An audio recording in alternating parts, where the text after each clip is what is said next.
JPM on the horizon. You're surrounded by journalists. Hold your position.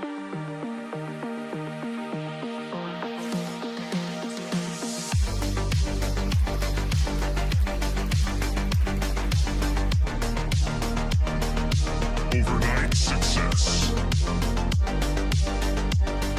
The Blazinator 3000.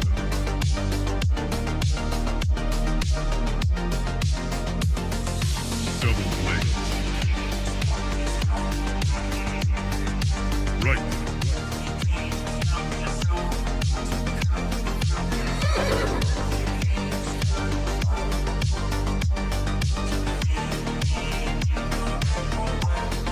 That's misinformation.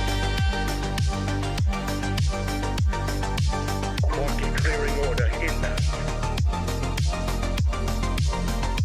That's just wrong. You're surrounded by journalists. Hold your position. Come, get up.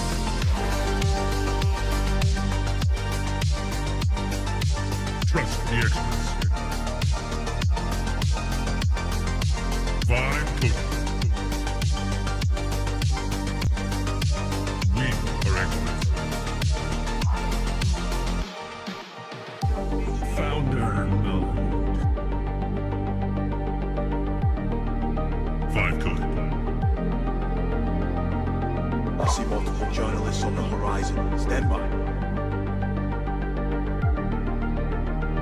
Experts. UAV online. Blaze. Double blaze. Triple blaze. Double kill. Vibe code.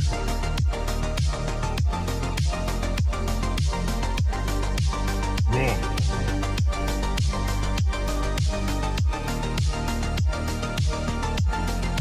Pump is up.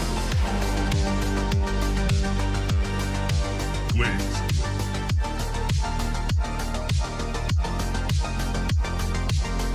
Team deathmatch.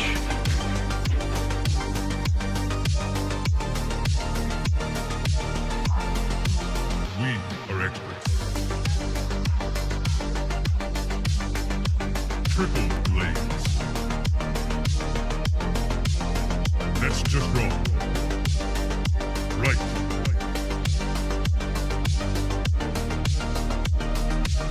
Marking clearing order inbound. Come, get up.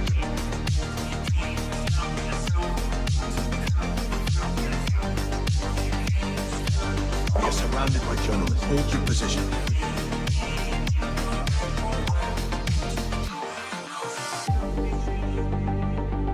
Strike one. Strike two.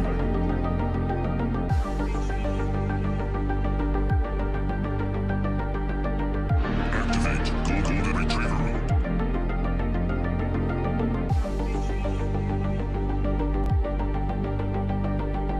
Trust the experts. Marking clearing order inbound. Vibe coded.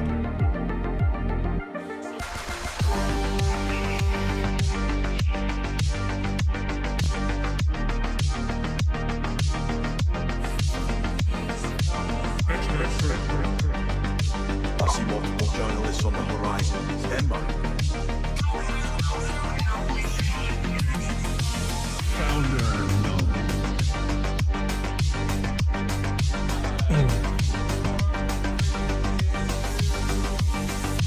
You're watching TBPN. Today is Thursday, January 8th, 2026. We are live from the TBPN Ultradome, the Temple of Technology, the Fortress of Finance, the capital of capital.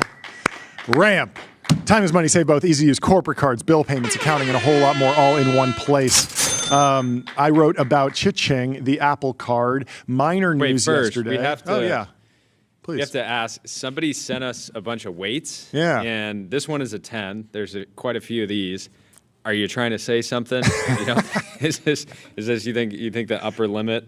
But either way, whoever sent these, please let us know, because there was no card, so we don't know who to thank. Bumper plates. They're very nice. Very nice. Nike bumper plates. Very fun. What a funny thing. A big sign of respect in our culture. It is. Anyway, there was a minor headline breaking news. Actually, learned about it from the chat. We discussed it right after we talked to Pat and Ravi from Sequoia, that the Apple Card program is moving from Goldman Sachs to JP Morgan. Nothing's really changing about the Apple Card yet. It's merely the bank backend that's always been sort of behind the scenes, behind the fold.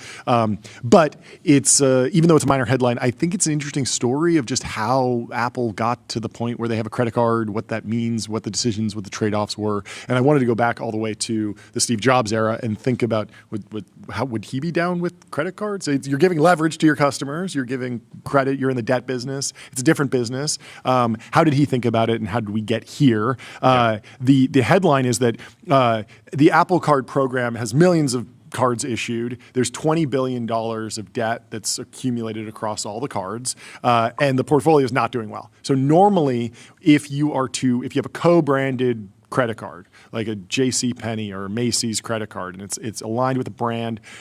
Typically, those get paid off pretty well. They have strict underwriting rules. And so when those trade hands, other banks will typically say, I'm buying a $10 billion portfolio, and I'll give you 8% on top because most likely I'm going to be able to recoup all of that from the creditors. And also, they're going to pay interest. So they're going to pay 15% interest, 25% interest. Now, there will be some defaults, but in general, you typically make money off of owning a portfolio of consumer credit card loans. Not in this case. Goldman is like, we got to get this off our balance sheet. They've already lost $1 billion. Their consumer bank overall, which includes Marcus, has lost $3 billion. Like, they're not doing well over the last couple of years. So is this a repayment issue or just an operational issue? There's a little bit of both. Okay. A lot of it is the actual And do you think this is issue. potentially because Apple's made it more difficult to actually have Morgan Stanley go after the clients? Is that Apple making certain decisions? Because I don't know.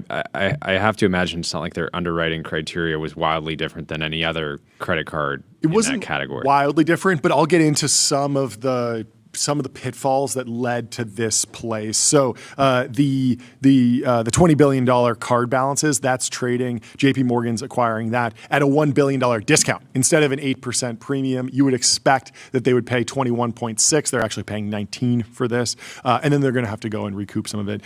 It's not, by any means a disaster. And Goldman's a large company. JP Morgan's a large company. I said Morgan Stanley. Yeah. But it's interesting to figure out the history here. Before we do, let me tell you about Console. Console builds AI agents that automate 70% of IT, HR, and finance support, giving employees instant resolution for access requests and password resets. You can see we have our consoles here, branded on the laptops. Very fun. So Steve Jobs actually thought about launching a credit card at Apple at least 2 times that we know of. There's 2 key stories about Steve Jobs thinking about getting in the credit card game. The first was in the late 1990s. He met with Capital One to create a joint credit card that would have worked a lot like the Apple Card. So, but the main problem, and I think there's a lot of things where Apple has a particular brand. I want to talk to you about Apple's brand and what it means, how it fits into the consumer credit card, consumer financial landscape. Yeah. But the North Star that Jobs laid down was always amazing customer service and no rejection. So I tend to think of most high-end brands as beneficiaries of exclusivity. You can't just buy an Hermes Birkin bag. You can't buy a Ferrari SP3 Daytona. You have to be invited. You need a relationship. You have to get an allocation, right? Apple, for some reason, I feel about Apple the same way I feel about Ferrari. And yet it is a wildly different experience. It's a premium brand. It's a premium brand, but because of the design and because of the value of the technology and how innovative they are, I put them in a different category than Equinox, which I would put as a premium thing. I've thought of them as luxury, and they've done a good job with the materials that they use. In general, it's always felt like a luxury brand to me, even though I agree with you, it's technically not. It doesn't really fit in there. They don't run their business like they're a luxury brand. They're not trying to say, oh, we only have 10,000 new iPhones in gold, so who knows what the market price will be on those. They don't run that like that. But Jobs wanted Apple to be a no rejection company. So anyone can walk into an Apple store, buy the most expensive iPhone that they make, as long as they have the money for it. People want to give us money, they can. They can, which is, it's a standard business practice, but not always in luxury goods. Yeah. And which is why I said it's premium. It is not more luxury, premium. even though Apple often presents itself as a luxury brand. Right? Yes.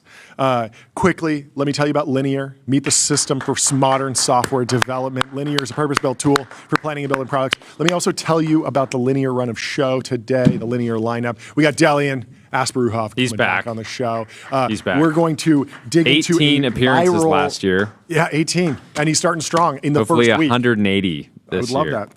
We're going to dig into Stickerbox, this viral kids toy that was tearing up the timeline. Very cool use of AI for a consumer product. Then we have Julie Bush at Valinor and a bunch of other folks, Harvey and Josh Wolfe from Lux Capital is coming on. So it should be a fun show. Anyway, continuing. So because of credit risk and underwriting, every credit card has to have an approval process, and not everyone can be accepted. That's just the way it works. You cannot underwrite everyone, or else you'll just have massive losses. So it was surprising. So Apple, when they launched the original card, they actually set the credit score requirement fairly low. And even though it launched in 2019, it felt like a holdover from the Jobs era, that Jobs philosophy of even though we're Apple, even though it feels it's going to have the patina of an Amex, it's going to have this premium look and feel, and we'll get into the design of the card in a minute. But it really was accessible to a lot of people. I think you needed a credit score of around a 600, which is pretty accessible. And so that philosophy carried through even from the 90s. The second time Apple was really thinking about doing a card was in 2004. And I will tell you about this after I tell you about Figma. Figma Make isn't your average vibe coding tool. It lives in Figma, so outputs look really good, feel real, and stay connected to how teams build, create, code-backed prototypes, and apps fast. So they actually staffed this guy, Ken Siegel, who is the creative director on the Think Different campaigns, like one of the most iconic marketers in history, in tech history certainly, and they came up with a name. Jobs said, if we launch a credit card, it's going to be called the Apple Card, and they actually wound up using that name. But it had a weird twist. So most credit cards, they'll give you airline miles or cash back. There's Diners Club. It's usually you get points, and then you can spend those points on travel. And you've always been a huge points guy, right? I'm actually not a points guy at all. I usually meet whoever the most elite management consultant in my friend group is and just ask them, because every management consultant is obsessed with credit card points maxing. And I just ask them, which one should I get? And then I just get that one. And then 5 years later, 10 years later, I still have it. And it's probably a bad deal then, because it's always a great deal in the first couple of years. And then it gets worse and worse and worse as they retain you. Anyway.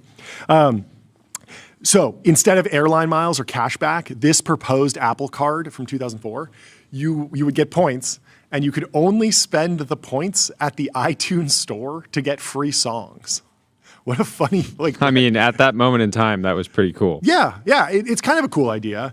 At the same time, I mean, I was a child at that time, Yeah. so 99 cents was somewhat of a considered purchase. Yeah, I'd be playing. Sometimes I'd just play the preview of the song. Yeah, I'm good with the 30 seconds. I just for sure. This is just enough. rocking out. This is enough. Play it again.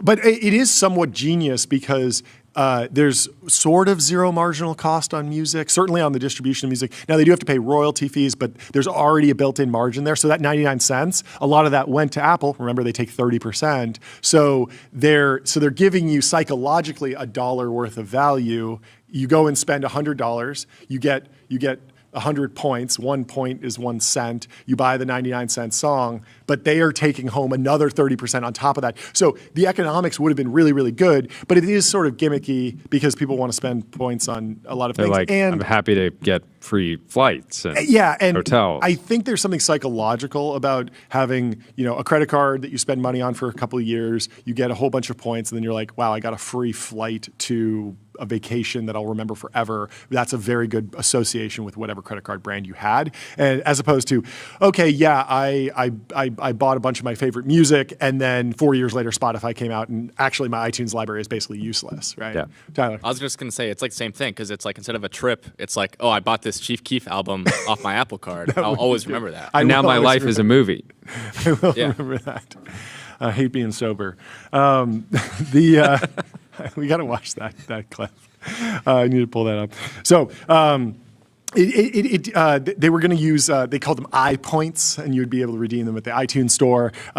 Seemed like crazy timing considering that Spotify was about to launch 4 years later, in 2008. So if they'd actually done this in 2004, launched the iPoints program. When did Apple Music actually launch? Oh, much later, much later. I want to say like 2016 or something. 2015. 2015. Boom. Got it. Wow. Gusto, the unified platform for payroll, benefits, and HR, built to evolve with modern small and medium-sized businesses.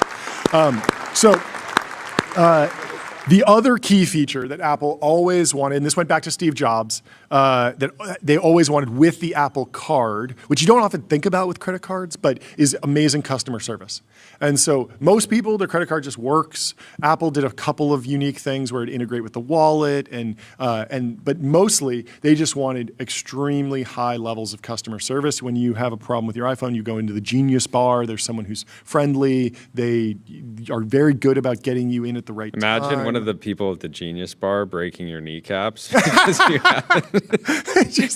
They have a room where they're just like, okay, we're very customer friendly here, but you need to pay your bill. And we have to break your kneecaps. We're going to take you back. You know how Apple, they have like the back of house. Yeah. It's like Yeah. almost invisible, right? Yeah. It's like built into behind the like wall. the big You just get taken wooden back wall. there, and they're just like nicely just like Pay your Apple Card bill. Well, I mean, that was another thing. They wanted to be so customer friendly. They didn't have any late fees, no application fees, and no international fees, no fees at all. That was the whole pitch, no fees, which sounds really nice, sounds really delightful to just be like, okay, I don't even have to think about fees or whatever. But the fees exist to incentivize people to pay on time, because not only does the interest start accruing, but when you pay late, if you're not paying the balance, the minimum balance to maintain the card, then you get a late fee, which increases also the yield on the debt, but it also just attracts like a lower quality customer who's maybe just on their fifth credit card and is just like, oh, this one doesn't have fees and I need an extra $500 this month. I'll just grab this one.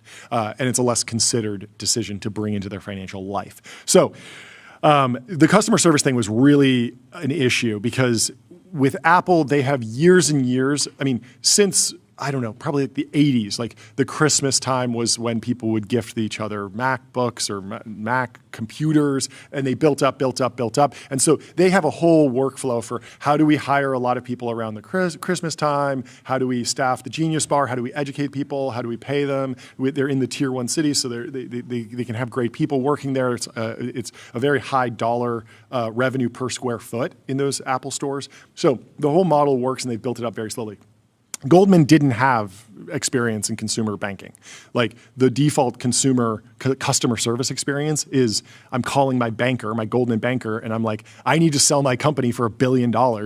Get your M&A team ready. Or I need to go public, potentially on the New York Stock Exchange. Want to change the world? Raise capital at the New York Stock Exchange. Whether you use Goldman, Morgan Stanley, JP Morgan, whoever's lead left, make sure they're ringing that bell with you at the New York Stock Exchange. But seriously, Goldman, it's a trading show. It's the highest finance. It's the most premier. Yep. It's the most elite. And so when you call them and you're like, yeah, I got billed for $25 and it should have been $23. Can you fix this?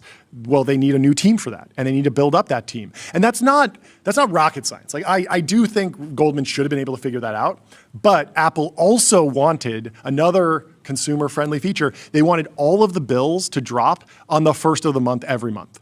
And normally credit cards will stagger it out. They'll be like, your bill comes on the 10th, Tyler's comes on the 15th, mine comes on the 20th. We don't really care, we don't really know. And so if you have a problem with your credit card, you check the statement, and you're like, wait a minute, that's not the right charge. I got to call and sort this out. You're calling on the 10th, Tyler's calling on the 15th, I'm calling on the 20th. They do it intentionally. Yeah, they do it intentionally. Because if they have a customer service organization. I always assume, stupidly assumed that it was just sloppy and annoying. No. I'm like, oh, you're just. Genius. Trust the process. Trust the process. Trust the process. Yep. Never lose faith. So Apple insisted, hey, everyone's got to get their statement right on the first. That's the best customer experience. But what that means is that you need like 10,000 people ready at the phones, because you're not just doing, send us an email and we'll have some automated system get back to you and do this. Like Apple customer service, that level that Goldman wanted to bring was very high. And so you need a ton of people staffed on the first of the month, and then they're not really doing anything in the back half of the month. And while you can maybe do temp work at an Apple store in December and say, hey, we're going to hire you from November 1st to January 15th. You're going to deal with some of the returns. It's a 3-month gig. People will sign up for that. No one's saying, yeah, I'm good to work at Goldman Sachs on the first of every month and the first week of every month, and then I'll just find something else to do on weeks 2, 3, and 4 of the month. That doesn't make any sense. So they ran into a bunch of problems there, obviously more cost, and all of this was just making the actual program less profitable for Goldman, more of a problem.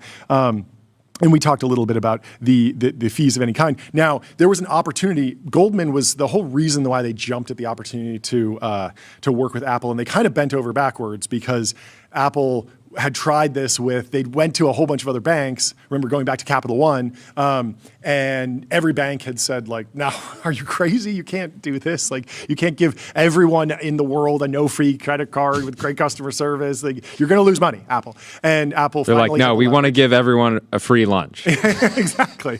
And so what Goldman should have done with the customer service is they should have got to Fin.ai, except it didn't exist in 2019, but it does now. And Fin is the #1 AI agent for customer service. If you want AI to handle your customer support, go to Fin.ai. Maybe Goldman should become a client. Maybe JP Morgan should become a client. It might already be. So the Goldman, they were making a push into consumer. They built Marcus internally, which was always sort of a funny name to me. I don't know if it resonated with you. I don't know. The name, like, people names can either be so good or so bad. Yeah. And I don't know. I have a childhood friend, a family friend named His name Marcus. Yeah. It's a great name. He's a great dude. Do I want to trust him with all my money?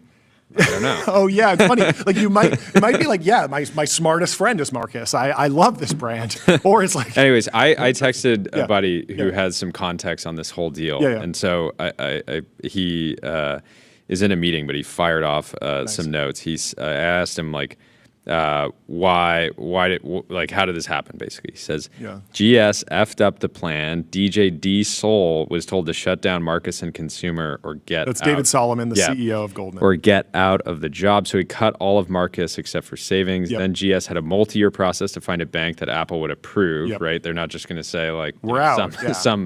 Some smaller, not systemically important bank, et cetera.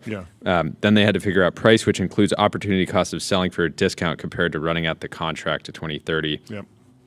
GS effed up because they it's probably a transactional org, not a longitudinal org, and really thought they were smarter, but never focused on the fundamentals of running the business. So the question is, like, what happens next? JP Morgan obviously has way more consistency here. The other hard part for Goldman was that they were trying to build their consumer-facing brand. So they wanted the Goldman name in more places, and the Apple Card would have been a great co-branding thing. They were fighting to get, like, the front of the card, which would be the prime real estate next to Apple. Apple Goldman would have been really cool. They didn't. They got relegated to the back. Absolutely not. And the card looks awesome. I was reflecting on it. Like, I don't know if you actually seen it. Maybe we can pull up a picture. But I don't know if it's still the case. But originally, it was CNC milled from a single sheet of titanium alloy, like the same way they make these MacBooks. They would use to make the cards. So it didn't have those laminated layers. I don't know if you have a Chase Sapphire Reserve, but those things kind of like fall apart after a couple of years because there is a metal piece, and the metal card is typically more prestigious, but they add laminate on either side. The Apple Card went a different direction, and I think they delivered on the branding side. They just didn't quite deliver on the financial design. Did you ever have one? Apple Card? No. And it's so interesting because I think that if you were trying to do an analysis on the Apple Card, you were like, every high-value credit card customer in America, not every, but the vast, maybe 99%, has an iPhone. Yeah. Apple's going to put this everywhere. Yeah. This is going to be one of the biggest credit card business lines of all time. Yeah. And it's been interesting to see, this entire saga because it hasn't really turned out that way. Even though how many times has Apple kind of promoted to you in some way or another, right? Yeah, So many different ways. Open up the wallet app. And still, I'm just like, I have a credit card. I don't need another, right? But yeah, totally. Well, let me tell you about Turbo Puffer, serverless vector and full text search, built from first principles on object storage, fast, 10x cheaper, and extremely scalable. It'll be interesting to see where this goes. I think it's always been sort of like a minor business for Apple, but some opportunity. I do think that there was an interesting opportunity to make it more exclusive, more of a status symbol, more of something that you pull out and it says something about you, has some badge value. But that would have been sort of antithetical in to a lot the of circles. Apple, an iPhone right? doesn't actually say anything about you. No, right? No, it's too generic. Yeah, Yeah, no, totally. It's not like. And then also there's just the fact that people don't pull out credit cards anymore. They Apple pay for everything. I do. Yeah, I really wonder how people using Apple Pay will affect the premium people put on different credit cards, right? Yeah. When you're just like, oh, I'm going to just pay this bill at this restaurant. I mean, just go like the this. true points maxers do care about using the right card for the right time because some cards will be better for dining, others will travel, others like the Apple card gave you 3% off if you're buying Apple stuff. And then 2%, I believe, if you paid for something with Apple Pay, using the Apple card in Apple Pay, like you open up Apple Pay and you select the Apple card, you get 2% back. And there's 1% on everything else if you pull out the card and you just pay for gas at the gas station. But then there's like the Costco card that gets you a better discount at Costco and the Amazon card that gets you better discount at Amazon. Yeah. And so a lot of the points maxers and the card maxers will get the specific card and they're like, when I'm at Amazon, I use this card. When I'm at Walmart, I use this card. I never got Gabe that. says, this is a project for Billy McFarland to lead. You remember he had like a members. I saw his card. Magnesis. I saw his latest like Instagram reel or something. He was just walking down the street talking about doing some event. He's still New festival. New festival or something along those lines. I don't know. Good luck to him. Rough go. In other news, U.S. venture capital fundraising falls 35% as firms stay private longer. Of course, Josh Wolfe is not letting himself be a statistic. He's coming on later today to the talk massive about fundraise, the biggest one ever. $1.5 billion in new funds for Lux Capital. Yeah. But Kate Clark in the Journal says money is flowing to the most trusted investment firms as startups stay private longer. And before we read this, let me tell you about Vibe.co, where D2C brands, B2B startups, and AI companies advertise on streaming TV. Pick channels, target audiences, and measure sales just like on Meta. Fundraising for U.S. venture capital firms dropped 35% in 2025, the most anemic stretch in at least 6 years, with money flowing primarily to the most trusted investment firms as companies stay private longer. The $66 billion raised last year represents a 70% drop from the 2022 record. The slowdown reflects a continuing liquidity crunch. Startups have been flush with venture funding. Startups that have been flush with venture funding have opted to remain private rather than exposing themselves to public market scrutiny. A prolonged IPO drought that has returned little cash to investors is now complicating efforts to raise new capital. And there's a graphic here that we can pull up. You can see the chart. The fundraising climate is challenging, said Beezer Clarkson, a partner at Sapphire Partners. I invited her on the show. We got to get her at some point. She's great. Focused on investments in venture funds. Investors are concentrating capital in the most trusted VCs. Look at this chart. I hate to see it. It is funny that over the last 18 months, 2 years, it felt like I feel like a lot of people were looking around and being like, wow, our industry can exist in a high rate environment. Oh, yeah. And then you look at this chart. I don't know that that's actually what's going on. I mean, it does coincide with the interest rate thing perfectly. I think the bigger piece of the narrative is just the IPO market, the fact that a lot of these funds are sitting on massive like NAV, massive gains, but not a lot of liquidity. And so if you are an allocator, an LP, and you've put a bunch of money in a fund and you're like, yeah, I'm ready to double down. As soon as you give me the money back, I'll give it back to you. But like, let's give it back to me so I can reinvest it until, okay, you got 10 billion over there. Like, show me the money and then I'll. And this is the year the IPO window's open. Yes. There's a bunch of names that we're expecting to go out. If it starts to close, you and I will do our best. We're gonna hold it We'll open. hold it back as to long as back. we I'll can. push one door. you push the Back other. to back. Well, Anyway, it's going to be an continuing. exciting year for anyone on public.com, investing for those that take it seriously. Stocks, options, bonds, crypto, treasuries, and more. With Dan, great Back to the customer article. service. As a result, the largest firms are becoming more powerful. Anthropic investor Lightspeed Venture Partners secured more than $9 billion across new funds in December. In one, that was an organic soundboard. Nice. In one of the year's largest raises, while PT's Founders Fund closed $4.6 billion in April.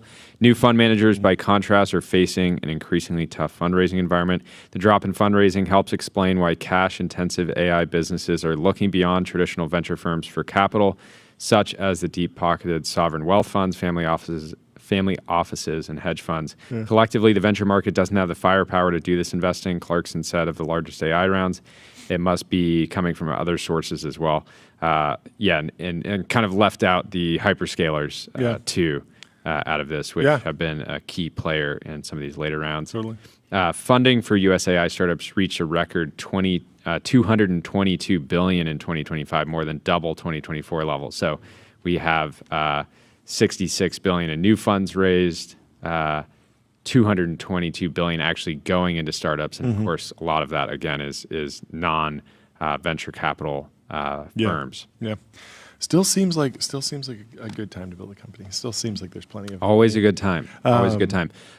Should we talk about? There's some interesting concentration dynamics that are happening, because you often see that chart of the decline in venture funding raised with also the decline in new venture fund formation. There just aren't as many new funds getting spun up.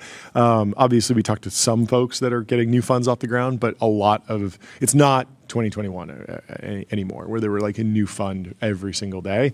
The top 30 funds secured 75% of fundraising, with Andreessen Horowitz alone capturing roughly 10% of the entire year's capital. Mega rounds of $100 million or more accounted for about 70% of venture funding. So you have this bifurcated market. Elite funds and sovereign wealth are doing huge AI deals, while the broader VC ecosystem, emerging managers, seed funds, Series A specialists are getting crushed. It's the best time for tech ever is real, but concentration is maybe in 20 to 30 companies. Everyone's just riding their winners. Well, speaking of deals, Reuters has an exclusive. They say Trump admin mulls payments to sway Greenlanders to join the U.S. Greenland says they're not for sale. European leaders are standing behind Copenhagen. But Greenland talks in the White House have intensified in recent days. U.S. officials have discussed sending lump sum payments to Greenland. Stimmy time. To Greenlanders as part of a bid to convince them to secede from Denmark and potentially join the United States. While the exact dollar figure and logistics of any payment are unclear, U.S. officials, including White House aides, have discussed figures ranging from $10,000 to $100,000 per person. Doing the math, even at $100,000 a person, Greenland only has like 57,000 residents. People. So we're talking about basically a seed round, $5.7 billion. That's doable. That's an AI. That's actually like. It's like 3 AI researchers. 3 AI researchers in Greenland for all of Greenland. I mean, I get that they have a ton of natural resources and whatnot, but I wonder how much like this would actually sway them, because I doubt that you can just actually buy the votes. You probably couldn't make the payment contingent on them voting. They would have to like either vote and then they get the payment because we promise, or the payment happens and then whether or not they vote, I think just start planes with cash. Yeah, just dropping it out of the air. Because then wouldn't the game theory be just that they hold strong? There's going to be another plane. We want the second drop. Here's my thing. If I'm a citizen of Greenland, or a resident, I'm sitting there being like, "You're okay. We know they're willing to. We have an idea that they're willing to spend up to around $6 billion. We think we're worth 60. Let's let them keep, the Paramount Skydance, the Ellisons. They'll just bid and then say, well, it's not our best and final offer. Then what does Warner Brothers do? They, of course, again, they rejected another bid or recommended against it. So Greenland's Prime Minister, Jens Fredrik Nielsen, wrote in a Facebook post. Facebook, let's go. Okay, they are really a decade behind over there. He says, enough is enough. No more fantasies about annexation. He's not a fan. You got to get on Reels, buddy. You got to do a front-facing video. Use some AI. Get some vibe reel music in there. You got to get the Sigma male. Grind set. Yeah, it's just his statement. Going. Enough is enough. No more fantasies about annexation. And it just cuts to like the Joker and stuff. Leaders in Copenhagen and throughout Europe have reacted to comments by Trump and other officials asserting their right to Greenland in recent days with disdain, particularly given that the U.S. and Denmark are NATO allies bound by a mutual defense agreement. On Tuesday, France, Germany, Italy, Poland, Spain, Britain, and Denmark issued a joint statement saying only Greenland and Denmark can decide matters regarding their relations. So this is... Yeah, but they can, Trump can make his case. Hey, if you alone, on your own, decide to come over and hang out with us, we got some cash for you, apparently. It's wild. Let me tell you about Graphite code review for the age of AI. Graphite helps teams on GitHub ship higher quality software faster. The average income. Trump has long argued that the U.S. needs to acquire Greenland on several grounds. One, it is rich in minerals needed for advanced military applications. He's also said the Western Hemisphere broadly needs to be under the geopolitical influence of Washington. While internal deliberations regarding how to seize Greenland have occurred among Trump's aides since before he took office a year ago, there has been renewed urgency after his government captured Venezuelan leader Nicolas Maduro in a daring snatch and grab operation, not an invasion, apparently. According to sources familiar with internal deliberations, one source said White House aides were eager to carry over the momentum from the Maduro operation toward accomplishing Trump's other longstanding geopolitical goals. It feels like wildly different scenarios, though. Like they're not going to go and send in Delta Force. I don't know. Maybe they will. I don't know. We need Greenland from the standpoint of national security, and Denmark isn't going to be able to do it. So average gross income in Greenland is 40 to 45,000 USD. So people could be looking at that 100K saying, I'm going to retire a couple years early. 100K is big. Yeah, I don't know. Among the possibilities being floated by Trump aides, a White House official said on Tuesday, is trying to enter into a type of agreement with the island called a Compact-Free Association. Compact-Free Association, COFA. The precise details, which have only been extended to small island nations of Micronesia, the Marshall Islands, and Palau. Palau, interesting. Vary depending on the signatory, but the U.S. government typically provides many essential services such as mail delivery and military protection. Get an Amazon Prime from us. What else can we offer you? In exchange, the U.S. military operates freely in COFA countries, and trade with the U.S. is largely duty-free. No tariffs. I wonder what Greenland is exporting these days. COFA agreements have previously been inked with independent countries, and Greenland would likely need to separate from Denmark for such a plan to proceed. In theory, payments could be used to induce Greenlanders to vote for their independence or to sign onto a COFA after such a vote. While polls show an overwhelming majority of Greenlanders want independence, concerns about the economic costs of separating from Denmark, among other issues, have kept most Greenlandic legislators from calling for an independence referendum. Do you have stats on Greenland, or do you know? I was just going to say, Tyler Cowen had a good piece on this yesterday in the Free Press. What do you say? Read it, Tyler. It's pretty long. I don't want to read the whole thing, but okay, then sing he's it. Anti.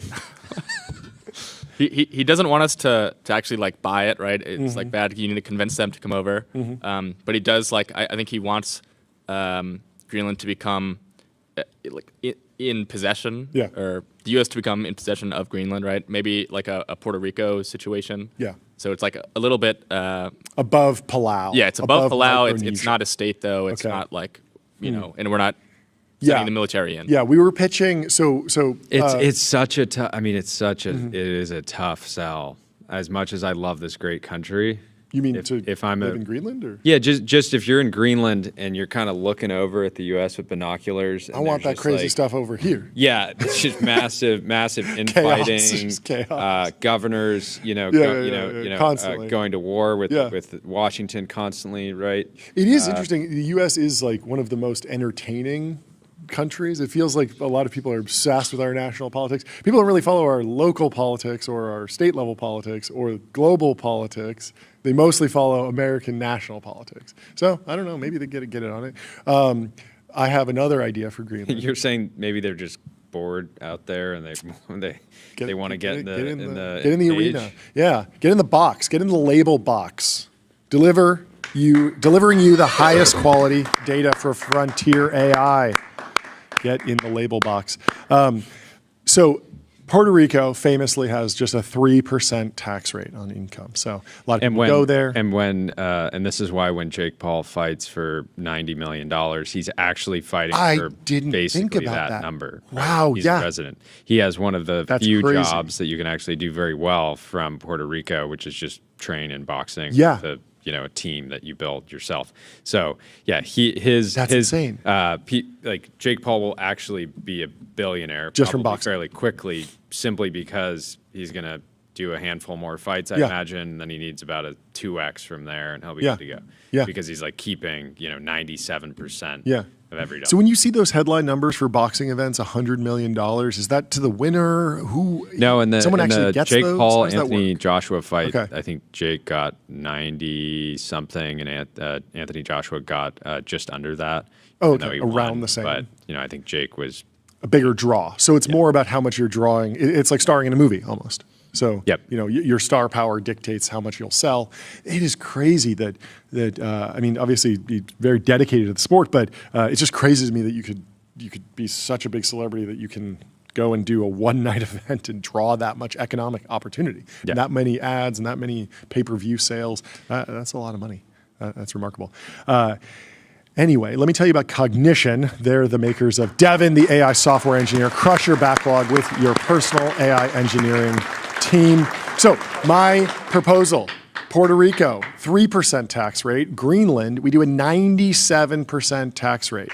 Also, why would anyone go? Grandfathered in to the Puerto Rico, the 3%. I don't. Yeah, for a long time you could just go, but now I think it's you needed closed. to be there. Okay. I think they closed it. I'm sure it's still solid. Yeah, there's still probably a way. Not what it was. But Puerto Rico, famously, people go there because it has a low tax regime. You'd pay just 3% of your income. Greenland, 97% taxes. That's what they should do. Why would anyone go there? It's cold, and now you have high taxes. Well, but a lot of people desperately want to raise taxes. Yeah. Basically, I mean, I'm assuming some people actually want to take it to 100%. Right? Yeah. And so if you could create go there, you zero yourself. And then you if you're in favor of ultra high taxes, you could go to Greenland. That's a good idea. Get zeroed out immediately. I like this idea. You just land in the country, and then you lose go all and your you money. Connect all your accounts with Plaid. But everyone knows transfer out everything, and then you're zero. zeroed out. And then Tyler, you had a different proposal. What was it? Well, okay, so the bull case for just 97 is that like it's a flex, right? I can live in Greenland. I make so much money that I only have 3% left, and I'm still balling. It is hard. I can still afford every billionaire has a plane. They all have boats. It's like, who's really got money? Well, if you can go to Greenland, lose 97% of your wealth, and still be flexing, it's like, okay, that guy's actually really rich. Yeah, like, but then they really made it. But then if you're not, it's the new Lamborghini wealthy. Urus. Yeah. If you're not uber wealthy, it still makes sense if you basically just have the 97% tax rate the first year. So then maybe it's if you look at it in 10-year increments, right? So first year you're basically zeroed out. Yeah. But then you got a super low tax rate. Then you Zero just grind for 5 years. Yeah, so you grind. lock in. It's almost like you get dropped on an island and you got to fight your way out. Yeah, sort of Lord of the Flies situation in Yeah. Greenland. Do you see Jensen came out yesterday and said he doesn't care about California's proposed billionaire tax? Sick. Is it? I don't know. It's tiny. He's low broing David Sack. He's low broing everyone. It's funny. Jensen Huang said he wasn't worried about a potential tax on billionaires in California breaking from a cadre of ultra-wealthy residents who have spoken out against the first of its kind proposal. We chose to live in Silicon Valley, and whatever taxes I guess they would like to apply, so be it. This is I'm going to say it. It's kind of a pick-me behavior for a billionaire. Yeah. He says, I'm perfectly fine with it. It never crossed my mind once. I mean, does this mean you should be even more bullish on NVIDIA? Are they going to 40 trillion? For sure. The ballot initiative. He's like, actually, definitely definitely do this right now and then stop. Because he's like, I got another 10x in the bag. I want to pay this now and then move on. Lock the rate now. Let's head into the comment section and put a hazmat suit. It's not really relevant what he thinks, according to Jeff. It's a question of what the policy effect impact is. If all the billionaires want to stay in the state and don't mind giving up 5% of their wealth each year, or whatever nutso thing the state cooks up, the state government will certainly not invest the money as intelligently as the average billionaire. It will largely go to fraud, waste, lazy government employees, etc. So Huang can have whatever opinion he wants. It's a free country, but that doesn't make it a wise policy. I agree. Gemini 3 Pro, Google's most intelligent model yet. State-of-the-art reasoning, next-level vibe coding, and deep multimodal understanding. You see Larry dumped his place in SF? He did. He's moving out. Well, I don't know if he's getting out entirely. 45 million. Definitely making He moves. still has plenty of homes in Malibu. In a somewhat related story, there's now a salary cap in defense tech. You saw this? So apparently, this is from President Trump. He said that what was the actual quote from Trump? Because Palmer had a clip. Let's head over to Truth Social. I think you actually do. He said, "I've been informed by the slowest." He's talking about. Okay. So also, if Raytheon wants further business with the United States government, under no circumstances will they be allowed to do any additional stock buybacks where they have spent tens of billions of dollars until they are able to get their act together. Our country comes first. And can you find the actual Trump quote about the salary cap? He said, what, $5 million per year per executive at a defense company? He also said that, I have determined for the good of our country, especially in these very troubled and dangerous times, our military budget for the year 2027 should not be $1 trillion, but rather $1.5 trillion. That is a huge increase, 50% increase. But obviously, there's a question of where that money comes from. Okay, yes. Yeah. So the I have the quote here. Yes. okay. Well, executive pay packages, they're exorbitant and unjustifiable. So Yes, they should be limited to $5 million or less. Okay. Limited to $5 million or less. So so Palmer actually sort of agreed with this. Let's play the clip of Palmer Luckey on Bloomberg The Close, digging into this. This is clips. They were at the Andrew Consumer Electronics Show. Yeah, I think he was there for Mod Retro, but they got him to comment on defense technology. So my motivation is to try and build in the biggest thing possible. I will say, people have fairly critiqued and said, but Palmer, are you really a neutral party here? Are you really in a position to comment, given you're competing with these companies? And I'd say two things. One, these measures do apply in equal measure to me. I now cannot pay dividends. I now cannot do stock buybacks if I'm not investing in new plants, if I'm not doing these two things. The other thing is, it's always tricky when you want to, I'm in defense because I wanted to help solve these problems, right? It's actually the same thing with like Mod Retro in the gaming space. Like, oh, of course Palmer would criticize these other game companies. After all, he's in the gaming space. It's like, but I'm in the gaming space because I want to solve these problems. It's kind of this like catch-22. Like if you're outside of it, they'll say, good point. well, why don't you do something about it then? And you do something like, who cares what you're doing? You're just part of the problem. It's always been emotionally difficult for me. We also have posts that President Trump is thinking, look, more than $1 trillion should be invested in the area of defense. The budget should grow. The budget He's should not grow. anti-defense or anti-defense company. That's not for sure. That's for sure. What's interesting is your company is, dare I say it, considering going public. Yes. Would your CEO, do you think the CEO that leads the business when it's gone public should be under these sorts of restrictions from an executive order? Do you think that that's going to be an issue? I think that when you are on the dole and when you're effectively run on the public's wallet, that the public should be able to impose whatever restrictions they want on you. And you're not asking whether it should be,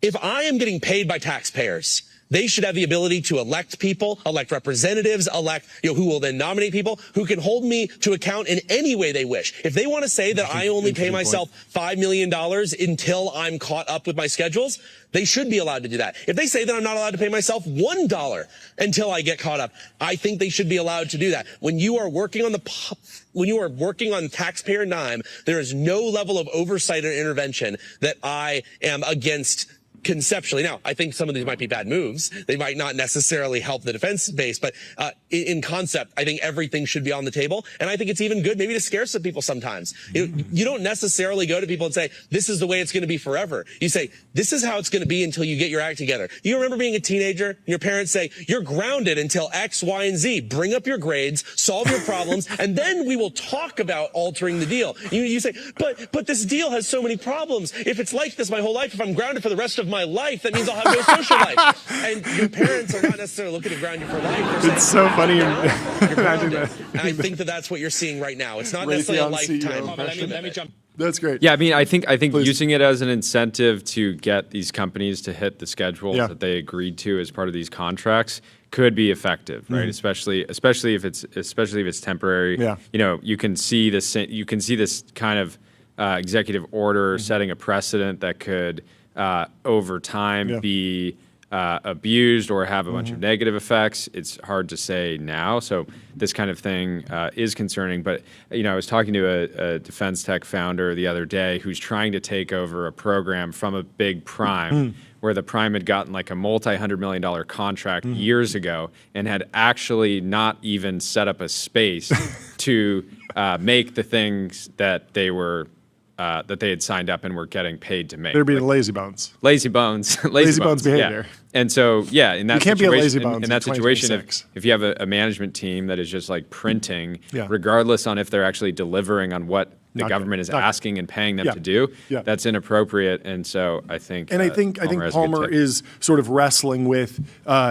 libertarian ideas. How much should private companies be able to do? And that's a separate issue. It's like a private company. If you're just selling to normal customers, you can do whatever you want. But it's different when you have a contract with the government. Then who decides the government's claim? Well, it's the people. It's the democracy. And so Yeah. that's what's happening. Yeah, and the Palmer in another clip was talking. They asked him, how much do you make? He's like, I make $100,000 a year, right? That's my comp package. Yeah, yeah. And he also said, I have a bunch of stock because Yeah. I started this company. Yeah. Now the concern is like if you actually ended up in a situation where defense executives, anybody that works for the government, cannot make more than $5 million, Yeah. and you're factoring in comp Yeah. packages later, you could be in a situation where a company says, well, like, we can't hire the best people Yeah. because they have an offer to make $10 million a year over Yeah. here, and we can only pay them $5 million. I mean, the AI researcher thing is crazy because I don't know that this is a dynamic that's actually happening, but it would be very tricky if Anduril could not compete against Anthropic, OpenAI, Google DeepMind if they need a super talented AI researcher. And maybe they're not paying him $1 billion, but they're just like, yeah, like the market rate for this role is 15 mil. And like, we can't hire them right now because we didn't check some box on the level of deliveries on this thing. And that would be a little bit tricky. Really quickly, let me tell you about Restream, and then we'll go to Tyler. One live stream, 30 plus destinations. If you want a multi-stream, go to restream.com. Tyler. I was just gonna say you can already see this phenomena, in some ways.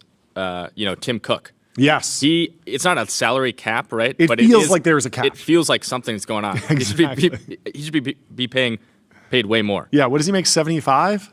Yeah, it's. Barely scraping it. Imagine if he was only 5. I mean, what? Oh, it'd be terrible. He would have no incentive to ship One of any the updates. greatest operators of all time can barely make a buck more than a guy who throws and hits balls. Yeah. Right. Yeah. I think instead of a $5 million individual cap on defense tech executives, it'd be much better to do a team-based salary cap, because then that injects an interesting dynamic. Like instead of $5 million per executive, how about $20 million for the entire executive team? So then you have the idea of team construction. Where do you have cap room? Okay, we got an all-star. We're bringing in Brian Schimpf as the CEO. He's the CEO of Anduril right now. We're poaching him. We're getting him 18, but his team is going to be mostly interns. Or you go and you get, okay, we got 4 people. They're all making 5. They're all decent operators. But you create much more of a sports-like dynamic. We That's can't the way get do it. Brian Schimpf, but we can recreate him in the aggregate. In the aggregate, exactly. Dodd in the chat says the best way to force them to deliver what they promise is to choose another vendor. I agree. You could fix Yeah. a lot of this at the contract level. If you sign a contract with somebody and then a year in, year, 2 years, 3 years, et cetera, they're not delivering, Yeah. like making it so that the government can like more easily reallocate Yeah. those funds. And actually, make these companies have some accountability. Yeah. More importantly, So, before we move on, I think this whole thing is very interesting because you have this dynamic where very clearly it feels like Hegseth went and gave Trump some sort of update, and then he just like posted on True Social and like kind of crashed out. And there's a weird thing where it's like, why is this happening like this? It's not even an executive order at this point. It's just like, there's an entire news cycle around the new defense budget. And this is all just Truth Social posts, just like Trump's thoughts, his shower thoughts, basically. But this stuff does actually have an impact on the economy. It is funny like, that you this see happened with a Intel. long Truth Social post and you just assume it's an executive order. It feels like law. It feels like, oh, okay, this is law, but it's not. But it does have an impact and it brings people to the table. And we saw this play out with Intel, where he was saying like, Lipoutan's got to go, and he basically calling for the firing of this guy who just got hired to turn around Intel. And then a few days later, he's like, Lipoutan's amazing. I love this guy. I'm actually going to invest. I own 10% of the company now, and now the stocks. That's my boy. That's my absolute boy. And so these things are like aggressive, but it's this whole like taco chickening out. But that's part of the plan, art of the deal. I don't know. It's a very weird, interesting new dynamic, and I wonder how much it'll carry forward in the next administration. But we will see. It's certainly entertaining at the moment. Before we move on, let me tell you about Railway. Railway simplifies software deployment. Web apps, servers, and databases run in one place with scaling and monitoring and security built in. That's right. Sorry. Near says the term carry in venture capital actually comes from video games. You just need to find one founder good enough to carry your entire career. That is fantastic. This is a banger, and it's So a banger because underrated. it's so true. Like when I look at across 60, 70 different investments at this point, if you take out like 2 or 3 of these founders, Power law game. It's just like, okay, much like you're not being good. on Rust with an absolute killer who With your can absolute 360 no scope while you're still figuring out how the sticks work. Yeah, but you're getting carried. You're like, we won. 2v2 on Rust, and you're just in a corner, and the game's over. Because You load into Counter-Strike on Dust 2, and one random guy you're queuing with just knows all the smoke lineups, and you're just ready to rock. You're getting carried. You're carried to the top. Did I ever tell the story of how I got my Overwatch account carried to like the absolute top? My account was like ranked one of the best in the world for a little bit, but it was very interesting. It was me. Who was? So I doing played the the Elon. first season of I played the first season of Overwatch. Then my password was included in some sort of hack or some sort of leak from another, maybe like, some other company had my password, leaked it, and I'd used a generic password on Overwatch. And so some hacker figured out how to get into my Overwatch account, which is not important because like, what are you going to do? You're just going to like, my credit card information isn't there. You can't do anything with it. You can just play Overwatch. But Overwatch was like a $60 game or something. And so if you were hacking, you didn't want to buy $60 every time you got banned. So this hacker played on my Overwatch account for like multiple seasons and ranked way up and was like a sniper. I think he played Hanzo main and was like really, really good. And then years later, I got back in with my friends and I'm like, oh, let's play some Overwatch. And we queue up. Like, John, what are you been up to? And I'm like, oh, I need to do placement matches. And so I do the placement matches and I'm just like losing because I'm playing with all these like incredible, like, the top tier. And everyone's like, "Why are you guys like we know you're good? Why are you sandbagging? Like, why are you trying to de-rank your account?" And I'm like, "I'm not. I'm playing as hard as I can. Like, I'm doing my best." And they're like, "No, we can see that you're like one of the greatest Hanzo players ever. Like, you're the greatest sniper in Overwatch. We've seen your account history. You're amazing. Why are you playing poorly?" And I was like, I don't know. And then I finally figured it out that my account had been stolen and then rocketed to the top of the rankings. And then the game like remembered that and was putting me in these really high tier games. So finally, I had to make up a lie because whenever I'd hop on a game, everyone would be like, "You're terrible and you're supposed to be good," and I'd have to say, "Oh, like I broke my hand, so I'm not as good as I used to be. Like, please go easy on me. Like I'm relearning everything. Give me a break." Anyway, before we move on, Apple Oven. Profitable advertising made easy with Axon.ai. Get access to over 1 billion daily active users and grow your business today. Jordy. One more thing that was funny about this Truth Social saga from yesterday. So he starts dunking on the execs, talking about salary caps. Lockheed Martin stock was like falling off a cliff. Raytheon, et cetera. I think this was right after the close. It was in after hours. But then immediately after that, Dodd in the chat says the funny thing is that the $1.5 trillion announcement came after talking down on them. So then, just a little bit later, Trump said, after long and difficult negotiations with senators, congressmen, secretaries, and other political representatives, I have determined that for the good of the country, especially in these troubled and dangerous times, our military budget for the year 2027 should not be the $1 trillion, but rather $1.5 trillion.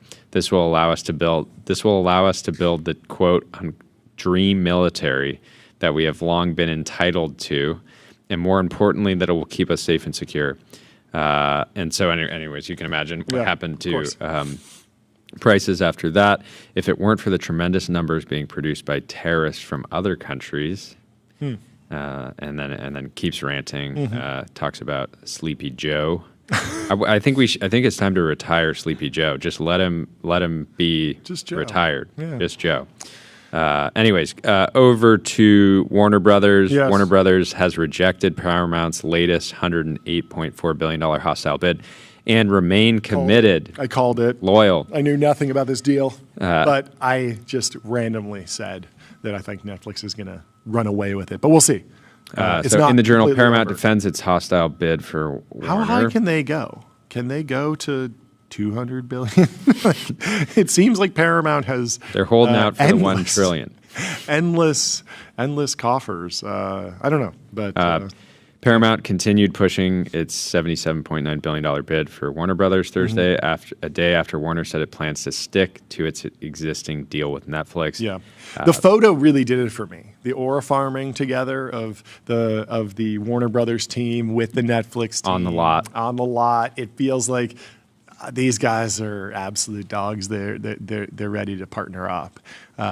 They're adding a new brother to the Warner Brothers, and so they're having fun. And it feels like unless the price gets really crazy and they appeal directly to shareholders and the shareholders go crazy or something, it feels like it's in the bag. And meanwhile, Paramount has traded down almost 15% in the past month. Interesting. Well, still making some moves in CBS and stuff, still making waves with Barry Weiss at the helm. Anyway, Shopify. Shopify is the commerce platform that grows with your business and lets you sell in seconds online, in-store, on mobile, on social, on marketplaces, and now with AI agents.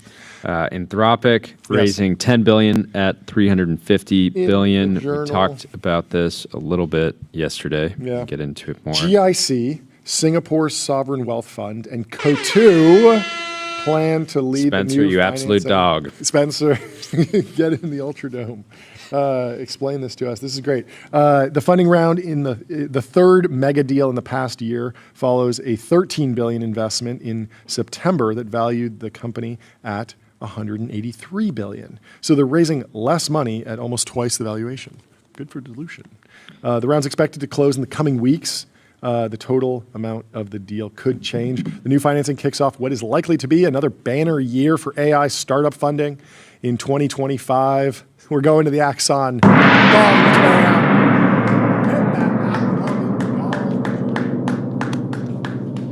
We're still warming up this new mallet. I'm getting kind of splintered. Okay. I don't know if you've noticed this yet. Maybe, you know what we need? We need some athletic tape to wrap around Honestly, like the baseball bat. Gloves, too. Batting gloves. I would like an even longer mallet, like a full baseball. Like a staff. There's something about a baseball bat that's just the platonic ideal for swinging things. Maybe bigger mallet, maybe some athletic tape on there, wrapping it like it's a baseball bat that's hit 1,000 home runs. Do you think they end up doing another round before the IPO? Like it's hard to imagine this is actually the actual pre-IPO round, just because there's so much incentive to just raise again in a few months. I saw a couple people doing polls on would you rather own OpenAI at $1 trillion or Anthropic at $350 or XAI at $220 or whatever the valuations were. And at least a lot of the small polls that I saw, people were very excited about Anthropic's valuation relative to the magic that's happening in Claude Code and all the glazing that's happening. Finally, we have a second AI glaze gate, but this time the AI is getting glazed by the humans instead of vice versa. Glaze. It's a triple glaze. But Cursor is not getting glazed. Shaquille says he's bearish on Cursor, says that Cursor's not feeling the AGI. We'll have to talk to Michael Truell about whether he is, set the record straight on how AGI pilled he is. But this is from Bree Wolfson on Dialectic with Jackson Dahl. The context, Shaquille says, is Wolfson is the newish head of employee experience at Cursor, and much of this interview is about how to build great companies and how this is changing in the AI era. She's written a good blog about Cursor's culture specifically. It sounds fantastic over there. All of this is very interesting, and there are some good insights here. Wolfson worked at amazing companies and has lots of interesting lessons to share from them. But when it really comes to thinking about the future, there is a failure to really engage with what advanced AI capabilities will mean for the future of work. All the hypothesized changes are incredibly minor from Bree. She's not telling this fast takeoff, crazy, total disruption story, and Shaquille doesn't like that. And I think this goes back to what we've been talking about the narrative. What is the right tone to match? Should you just be financial maxi and just be like, look, it's just autocomplete and it makes money and we sell tokens profitably? Or should you be like, it's going to cure cancer? Or should you be like, it's so important that if we don't do it right, we're all going to die? Like, there's so many different narratives that you can tug on, and a lot of people have been tugging on a bunch of them, and it gets confusing. Some people play one note consistently, and sometimes that can work, sometimes it can't.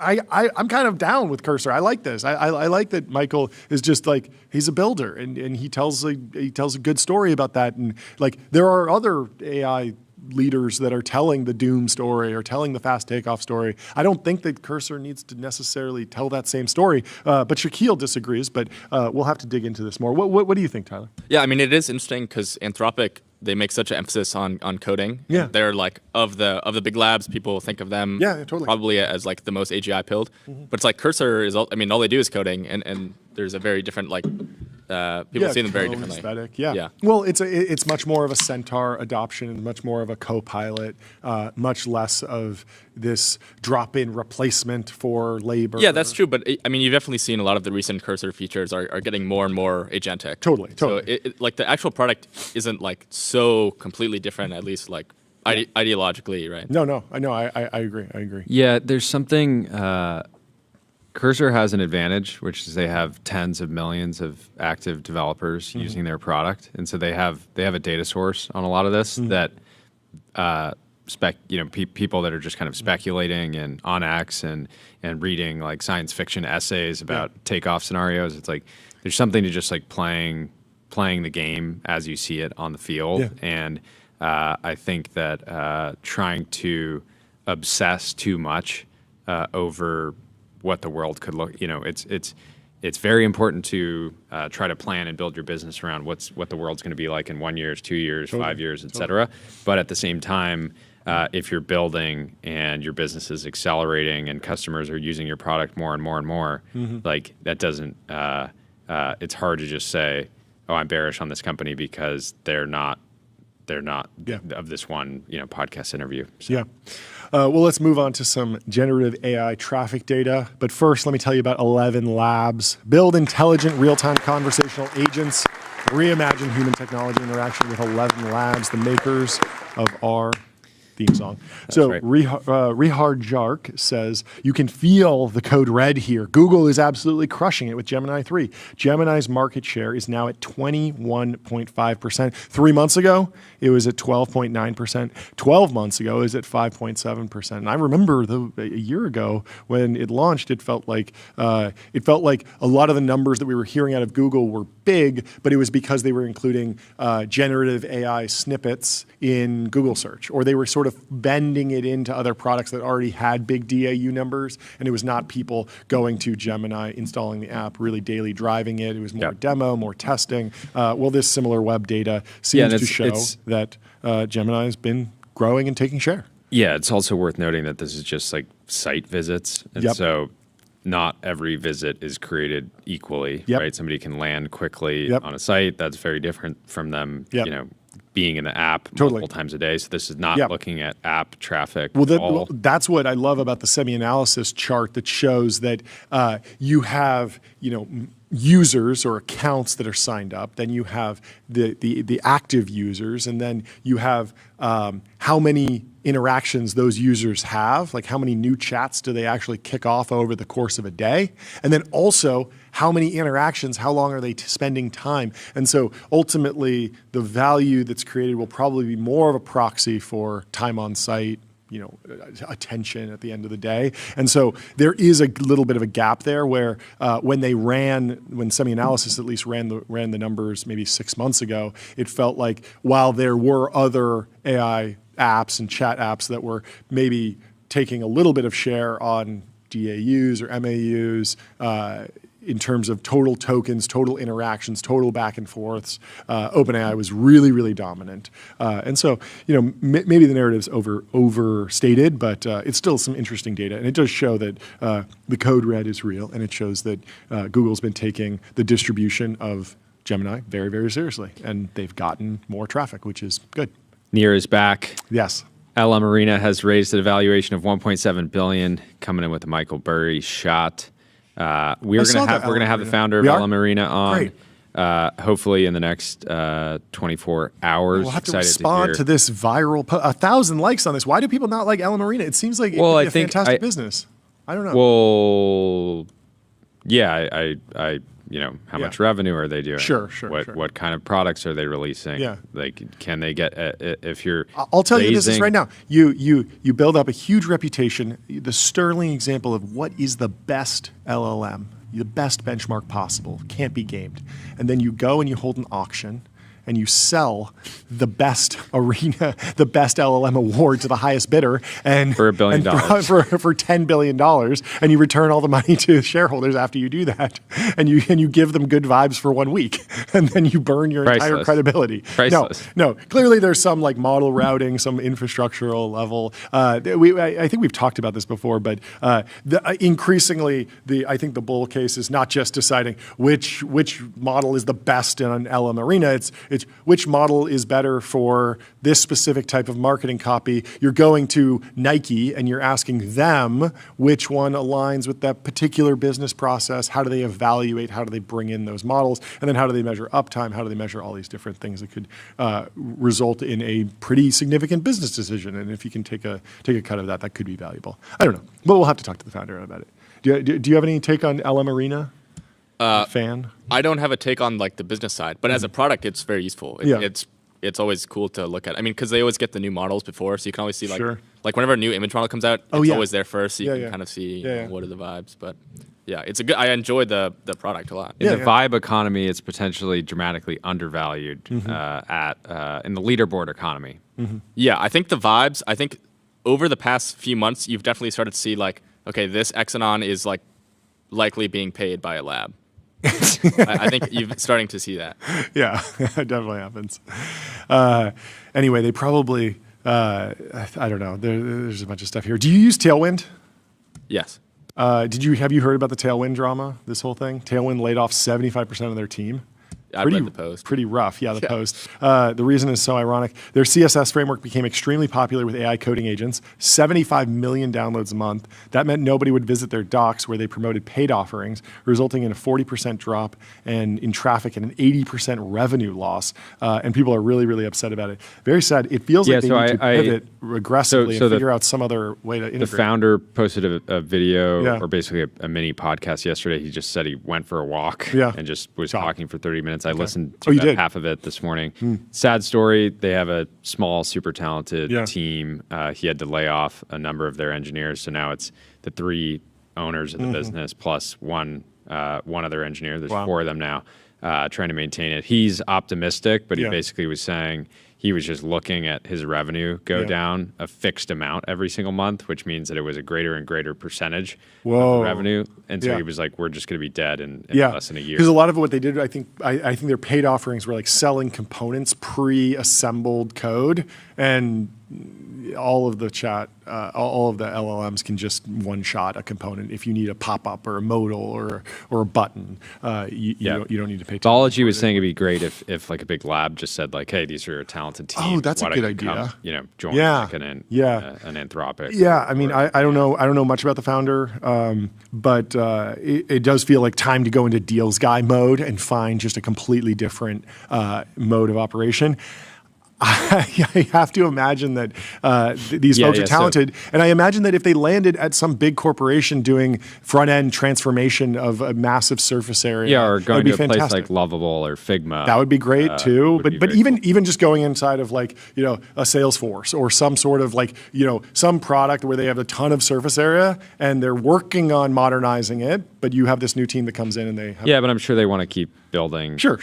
Yeah. So maybe inside. But yeah, the saying lays off 75% of their team is dramatic. They did lay off. They laid just off three people Okay, out of a 4-person team that were not the owners of the business. Yeah. So sort of law of small numbers sounds more dramatic than maybe it is. Yeah, but still, I'm optimistic that they'll find a good outcome here. The founder was upset. Apparently people were just like commenting.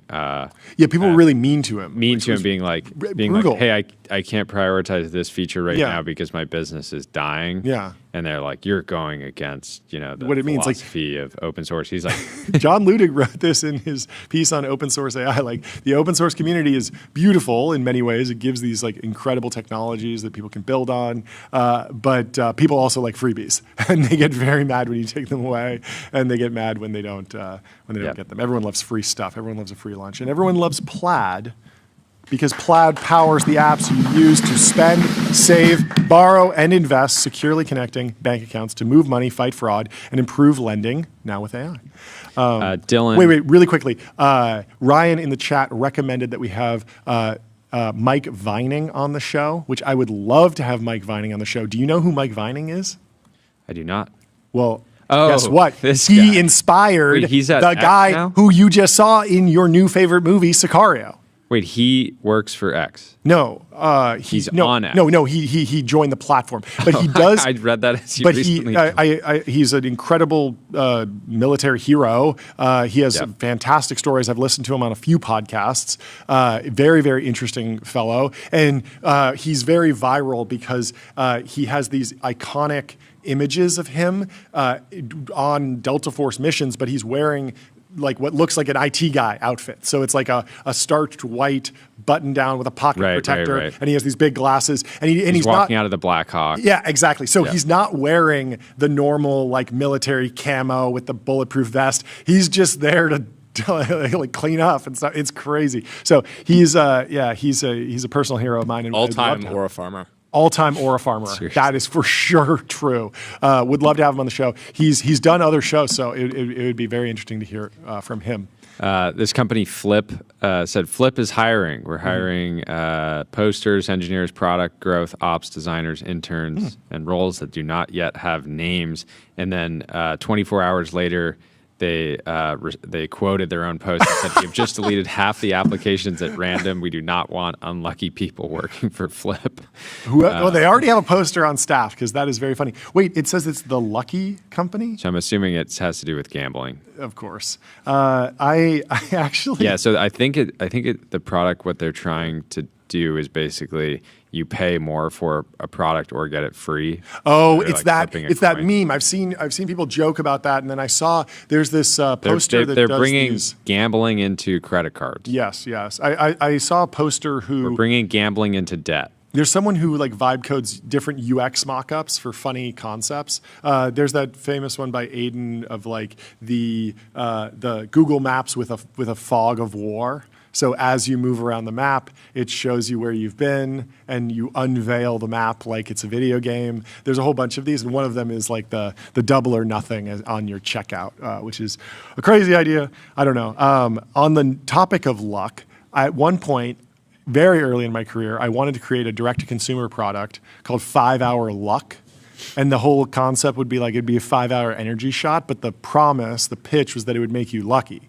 It would increase your luck. Just because people, energy is a stat, why not increase luck? Yeah. And I was going to formulate it, have some vitamins in there, have some things that could potentially increase luck. Was not thinking about the gambling I mean, the application. placebo element. Yeah, I mean that Remarkable. product would crush in Vegas. Yeah, imagine 5 just taking it and being hour luck. like, okay, I have the stat boost. I'm Maybe lucky. you could I'm put feeling some good. snake oil in it. Yes, yes. Well, but Brian Johnson, he sells a product. It's olive oil. It's literally called snake oil. Yeah. It's sort of riffing on that concept. Before we move on, let me tell you about MongoDB. Choose a database built with flexibility and scale in mind. With best-in-class embedding models and re-rankers, MongoDB has what you need to build what's next. So, moving on to Citrini. Asking someone Who's long long memory. memory. Oh, who's long memory? If they got any new ideas for 2026. This is already rich. Yes, memory has been on a tear. Yeah, Bubble Boy on over on X had some pretty great calls late last year. I'm gonna try to pull one up. Well, you do. Let me tell you about CrowdStrike. Your business is AI. Their business is securing it. CrowdStrike secures AI and stops breaches. We can also pull up. I want to watch this intro from This Week in Startups. Can we move on to this? Pull it up. Pull up the video of Jason Calacanis finally answering the question we all had. What is his dream purchase? I saw this clip on This Week in Startups. Jason's ultimate dream mega purchase, and I clicked instantly. This is on This Week in Startups. His co-host asks him. And the best part about this show is that I was expecting it to be like they tease it in an intro and then they make you listen to, and then they cut just short of him saying, oh, the one thing I want to buy is, and then boom, the start of the show, and then 20 minutes later he gives you, no, watch the clip. Now that you're doing so well financially, what is a purchase that you'd like to make but can't bring yourself to do so because it feels too extravagant? Answer this honestly. Tell the people what you, even Jason Calacanis, will not break out the checkbook for. It's definitely private aviation. Let's go. I've been trying to hold Do off it, on Jay doing Cal. You this deserve for it. a long time. He deserves the it. great unjustifiable expense of spending, $50,000 going somewhere or $100,000 on a round trip. That seemed absurd to spend that. The other one I would say that I sometimes sweat is buying a really expensive sports car. I love Corvettes. Do it. He loves Do Corvettes. it. He's a Corvette Buy guy. Barn Get a Dominium, ZR1. which is like a big open Barn Dominium fancy sounds barn cool. that's kind of like a That's man kind of cave, like but us. We're in a Texas Barn style. Dominium. Do I buy this ZRX1 for ZR1X.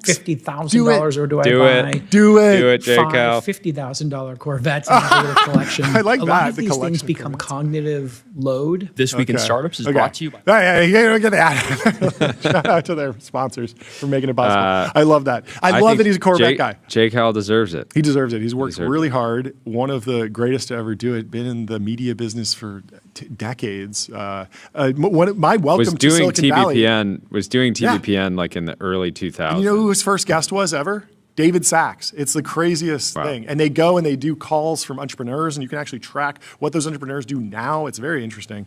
And my first welcome to Silicon Valley moment was I flew to Silicon Valley. I went to the launch festival, his conference, heard a bunch of tech people talk, met a bunch of YC founders. It kind of introduced me to Silicon Valley. Went to the some bar on Silicon Valley and in Palo Alto next to Stanford.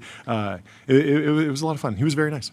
Also in that era, Sam Altman went on Charlie Rose. Oh, you were yeah. talking about this. We gotta watch that. Should we pull this clip up? Oh, do you have it ready to go? Yeah, it's on charlierose.com. It is. It's not on YouTube, which is fascinating. I saw a clip of what looked like Sam Altman on Charlie Rose, and I was like, we got to dig up the actual footage.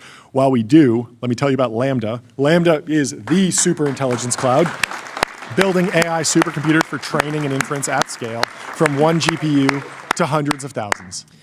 So, do you have it? Let's pull this up. Where is it? I put it in the team chat. Okay. Well, while we pull that up, let's look for what's next. Unintended AI close. I can do another ad read while we do that. Let me tell you about Vanta. Automate compliance and security. Vanta is the leading AI trust management platform. How are we doing, team? Pulling it up. Nikita Beer finally met. Oh, no. Charlie Rose. The video actually does not load. Oh, it doesn't load. Oh, no. You know what we can do? We can export it and we can play it tomorrow on the show. Let's make a note to do that. Let's move on to the real biggest launch, the biggest tech news in years. There's a new monitor out from Dell. Big. And I love this. So Michael Dell said, big news, the world's first 52-inch 6K monitor is here. If you love big displays, this is for you. Jordy, did you ever have one of these elite multi-monitor setups, or were you always like a sort of do business by phone? You've never been an iPad guy. Have you ever been? I've got an Apple monitor. You have one at home.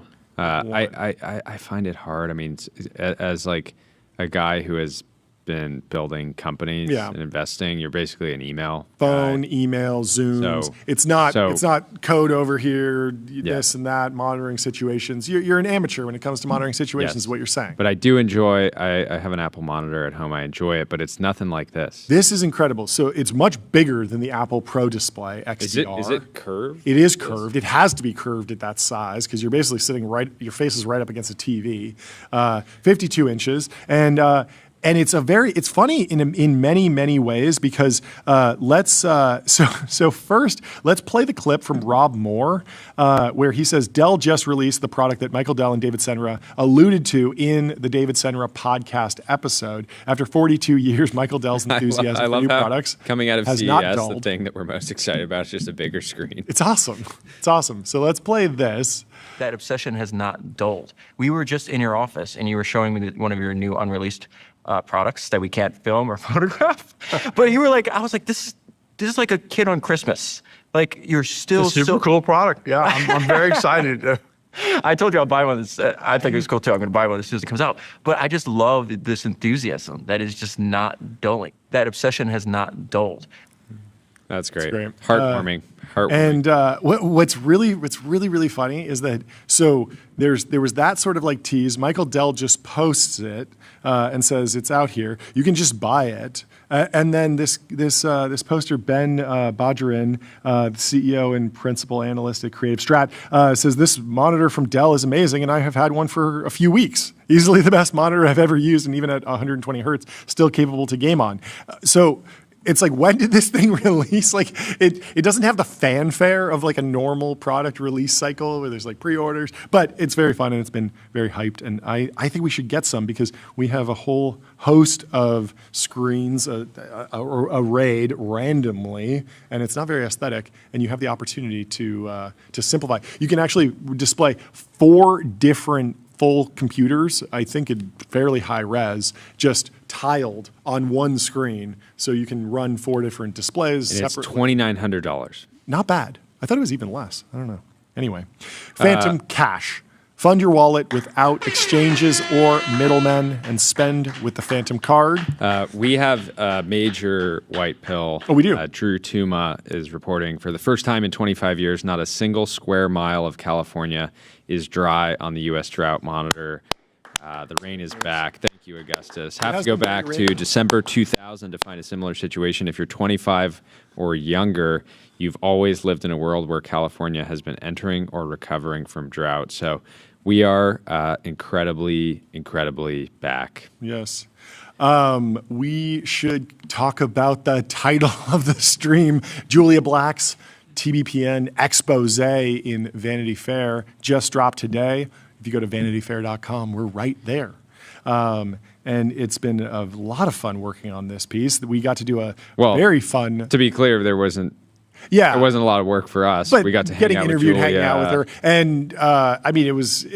we had to go dress up and get We did have to dress up. It was definitely the most... by far the most intense shoot we've ever been a part of. 2 cameras, medium format film. Well, I just mean more like the team that yeah. actually went into it, right? Oh, there yeah. was so many different people working on it was extremely professional, as Yeah. you would expect out of Vanity Fair. And I like that Julia still called us the Technology Brothers. She's not fully Not letting buying it the die. rebrand. No, it She's doesn't keeping buy it. Keeping it alive. Yeah, they call us the J Team. John Coogan and Jordy Hayes. J Team. Had And there's off mic moment. a to bunch of post. funny moments in here. Yeah, what'd you like? What'd you like? I like the, she said, they're no saints. One of them runs a nicotine company, but they have not just any nicotine. What kind of nicotine is it? Company. It's addictive nicotine that I personally am addicted to. But they have addictive, drawn certain lines in the sand. They don't swear on air. They try to avoid vulgarity, and they don't promote alcohol or drug use, mostly because they're not big drinkers themselves. It's cool that we get credit for not promoting alcohol use, even though in the early days, the doubling, we were doing the Dom episodes. But it was funny because we actually really didn't enjoy it. Yeah, like it made the show worse. It was funny, but I remember I'd tell my wife, "Oh, it's a Dom day today. I got to go drink a bunch of champagne at 11 a.m. Yeah. I'm not looking forward to it." And then Julie says, "Perhaps most importantly," and then a quote from me: "The show is never going to promote Burning Man." I can't believe you said that. It's factually true. It really is so funny when you are talking to a serious journalist where everything you say, even the jokes, we're going to get written down and recorded and printed. And so some of the odd little stylistic flourishes you I'm throw just out, riffing. I'm just doing bits. and then it gets written down, and it looks way different in that context, but it's good. It's real. It's the actual. There was a funny moment. So we were getting breakfast with Julia at our usual spot, and she says, while in line for coffee that morning, Hayes dashed off an X post. This was right after the Coldplay saga. I said, startup CEOs can't even hug their chief people officer at a concert in this country anymore. And Julia says, as he watched the likes pour in, he predicted they would top 10,000 or so. When I checked the next morning, there were over 70,000. And you were saying, imagine if it flopped, it would be in here. It'd be like he said he predicted it would 10,000 and only got 200. Yeah, but wow. So lucky day. A banger. Yeah, it was a good day to come see the show. It sort of took us all over the place. I think at the end of the show, I sort of stood up and said, what was that? Are we journalists? Are we analysts? Are we comedians? I don't know, but we're going to figure it out, and we're not going anywhere over the next decades. It was funny. We were blasting Coldplay's "Fix You" in the studio that morning, which is a fantastic song. It's a great song. Also, at that lunch, she didn't put this in, but you ordered some food and you put so much salt on it. You just kept shaking the salt shaker, and I was like, "This is going to go in the piece." Oh yeah, I've never noticed that you. I love salt. I have this amazing story. My grandpa was making my brother and I hot chocolate when we were kids. And my grandma was away at the time, so it was just us hanging out with grandpa. And he's like, I'm going to make the kids hot chocolate. Yeah. He makes a hot chocolate, brings it over to us. He's drinking it. He gives us a couple cups, and we're like, oh, grandpa, this is really rough. Are you sure you made it right? And he's like, yeah, I made it right. It's totally fine. Oh, I know what happened. And turns out all the sugar that he meant to put in salt, but his taste buds were so cooked that to him he was just drinking like salt, normally pure if salt, you mix up hot salt chocolate. And sugar, you notice immediately. But. So anyways, I'm like him in that sense. There's almost no amount of salt. But it's a very funny story. They also did this little video interview with us, and they asked us bullish or bearish on a number of things. And one of the things they asked us was blue sky. And we both look at each other and we're like, oh, we love blue skies. Like, it's a nice day. No clouds. Most of the days are blue skies in California. And they had to clarify, like, no, like blue sky, like the app. And we were like, oh, yeah, we don't actually think about it at all. We're mostly on X. But it really does give you a little bit of flavor of how we think about the business and whatnot. So it was a fun profile. Yeah, also the outfits, of course. Yes. Unfortunately, were not ours. Yes. They dressed us. They brought a whole wardrobe team and stuff. But you got to get that suit. I do. That suit is you got to get yours too. Unbelievable. The 1980s theme was very fun, very throwback, and it feels like a return to the early brand. Very much what we were doing. It feels like it captured. It might be the last story that gets told about that era. Before we go into whatever we're doing next. Anyway, we have Delian Asparouhov from Founders Fund and Varda in the Restream waiting room. Let's bring him into the TBPN Ultradome. Delian, how are you doing? Hello, brothers. Welcome back. Good to afternoon. see you. First appearance. You did 18 last year. We're hoping to 10x this year. We got to keep on a venture Daily. trajectory. Every So other day. 180 hits this year. Welcome to the show. I hope your 2026 is off to a good start. Any New Year's resolutions? Do you like New Year's resolutions? Do you have any meta commentary about New Year's resolutions? My goal is to just wear only quarter zips for the entire year, Whoa. and just lean into my new stylist's sort of recommendations on just looking like a wizened venture capitalist that is ready to go ring a bunch of Nasdaq bells this year. Since There we go. Or New York Stock Exchange. Rain, baby. Yeah. That TB green is looking fantastic. It looks fantastic. Good. Props to your stylist. Okay. First question. We were reading in the Wall Street Journal today that you're cooked, that venture capital is cooked. Venture capital fundraising declined 35% in 2025. Are you cooked? Is it over? Are you going to be leaving the industry after disaster has struck, according to the Journal? What's your reaction? You're getting this sort of K-shaped nature to venture sort of right now, which has been happening for sort of a couple of years, but it's So happening is both on VCs doing ketamine? Yeah, exactly. We're just K-holing and every time we need to really focus in on one company. It's just like guys, Hey, we just told Vanity Fair we don't promote drugs. I wasn't we don't promote promoting drugs. it. Sorry, I wasn't promoting it. we take ketamine and we give it to horses. That's for Yes. all the horses that we own. But this bifurcation that's been happening. Do you have the riding jacket on? Oh, that's a good one. This is good merch. Rare Founders Fund merch. Anyways, we only use that stuff for our horses. Yes. Riding the horses. But yes, so where did the K-shaped split come from? Is this interest rate driven, or just LPs are realizing that it's better to pile into the big winners? Give me more on the dynamics you look of the at K-shape. FF, you have a big fund raised in 2025, but it could have been way bigger, oversubscribed. Part of the issue is PT's hogging the whole fund. But there's instances where there's like way more demand for a specific fund than there is actual allocations available, and then other cases more on the emerging manager side where they just can't even get going. Sure. Yeah. What are you seeing, Delian? Yeah, I mean, I think there's a couple different forces at play here. A part of it is if you actually even just study the old days of sort of PE, for example, when you go from the barbarians at the gate days to today, PE kind of went through a similar dynamic and super cycle where you had cottage industry to start, then got super sort of scaled, and there were a ton of different players, and then steadily there was a bunch of aggregation basically over time that led to some sort of mega funds like the KKRs, et cetera, of the world. I think you're basically seeing, basically venture go through the same thing. And I think you started to see basically that K-shape really accelerate in 2021 and then has only basically continued since then. And I think you're seeing it first on the company side of things, right? I think we've talked about this before, but if you look at it on a deal count basis, we're basically just on a strict linear decline since the peak of 2021 in terms of total deals done by all VCs across the globe that I think basically north of $5 million. It's strictly going, sort of down in terms of number of companies, basically, sort of per year that are looking like that. So company formation is down, deal count is down, and so by default, you basically have obviously, sort of fewer logos that you can chase, and so you're getting more aggregation into a much smaller set of logos on the company, basically side of things. At the same time, you're seeing, companies stay private for much longer, and so the liquidity in the public markets is getting vacuumed up by an even smaller set of companies because there's just a small set that are the mega ones that are raising these sort of huge rounds, right?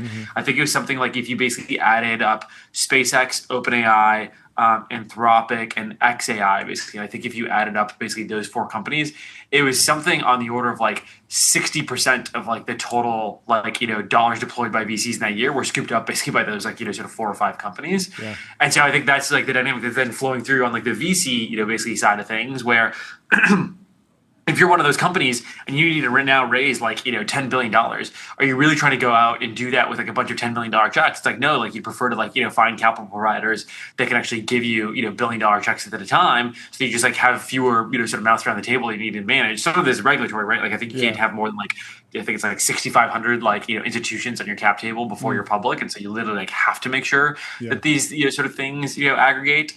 And then there's a part of it that is just the power law of venture and tech only continues to be more and more true. You're dominated by the big. It's there's this I'm probably going to butcher it a little bit. Like, Peter's had this, sort of like, thing that he said for sure privately, I'm pretty sure publicly too. So I don't think he'll mind me, sort of saying it, but he like his like biggest error, that he says of like his 20, sort of tens was, his impression was just like, there's not going to be that many like, 100 billion, let alone like $1 trillion companies. But it turns out basically like each individual 10x is actually like easier than the last one. Basically, like once you're a $1 trillion, once you're a $100 billion company, it's actually much easier to go to $1 trillion than it was to go from like 10 to 100. And it's actually much easier to go to 10 to 100 than it is from 1 to 10. And it's much easier to go from like 1 billion to 10 billion than it is to go from 100 million to 1 billion, et cetera. And so, that's, in some ways that like momentum begetting momentum is just like making it so that these like, companies get bigger faster, they're scooping up capital faster, and so the venture firms are getting bigger faster. I think the thing where this stuff starts to break is like I don't think that the current default fee structure is going to be like where the industry is at, 10 years from today. Mm-hmm. I won't like name names, but like there's definitely a decent number of these multi-stage mega funds that are doing some of their super late stage investing through both like feeless and carryless, basically SPVs. Mm. And so at some point, if you're doing like a feeless and carryless SPV where you're investing into a late stage startup, you basically just work as IR at the startup, right? Like, you're not making money. Walk me through. I mean, SPVs are just notoriously like they're incredible when they hit because it's deal by deal, and if you have one true banger, it's the GPs that are a part of that are retired. So like in theory, they're amazing. In practice, like actually trying to go and convince a lot of people, and you're basically staking your reputation on that deal because you don't have the aggregate deals that typically go in a fund. You're saying like, if you kind of have to say like this is going to work and do my other SPVs, so at least like you're diversified to some degree. But it's a ton of work. There's a ton of pressure. You have to promise the company that you're gonna or promise or imply that you can achieve some of investment amount, and then you have to go do all this heavy lifting. So why is a multi-stage fund incentivized to do that? Is it just to gain favor with the company? Like, what's the incentive? Yeah, I mean, like, I think the probably like hidden secret of Silicon Valley is like that there's just like a much higher percentage of capital that is deployed via like SPVs and co-invest vehicles than is probably like publicly acknowledged or discussed. Like there are very top tier one, sort of companies, including some of the ones that I listed in those like top 5 that have had rounds come together based off of a significant chunk of the round basically being done by an SPV. Why do you do it as a company? Well, at the end of the day, if you're like the CEO of a company, your job. No, I'm not saying why do it as a company. I'm saying why do a feeless, carryless SPV as a GP? As a sort of venture investor. It's just pure love of the game. I just love deploying capital. I don't need to make money from it. It's volunteer work.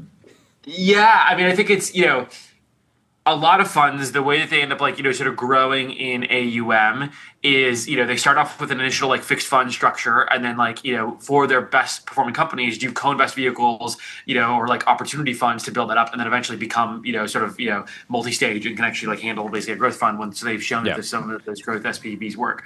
So in some ways, so I guess in some ways, part of it is maybe they promise LPs like if you back my fund in a big way, I will give you direct access. Yeah, right? or it's value add. Like if you have a stake in a company and you just want that company to succeed, you're like, look, it's value add. I'm just going to go work, get them more money on their balance sheet. Yeah, I'm not making more money off of that piece of the investment, but my original investment is getting marked up, and the company's more likely to succeed. Yeah. Makes sense.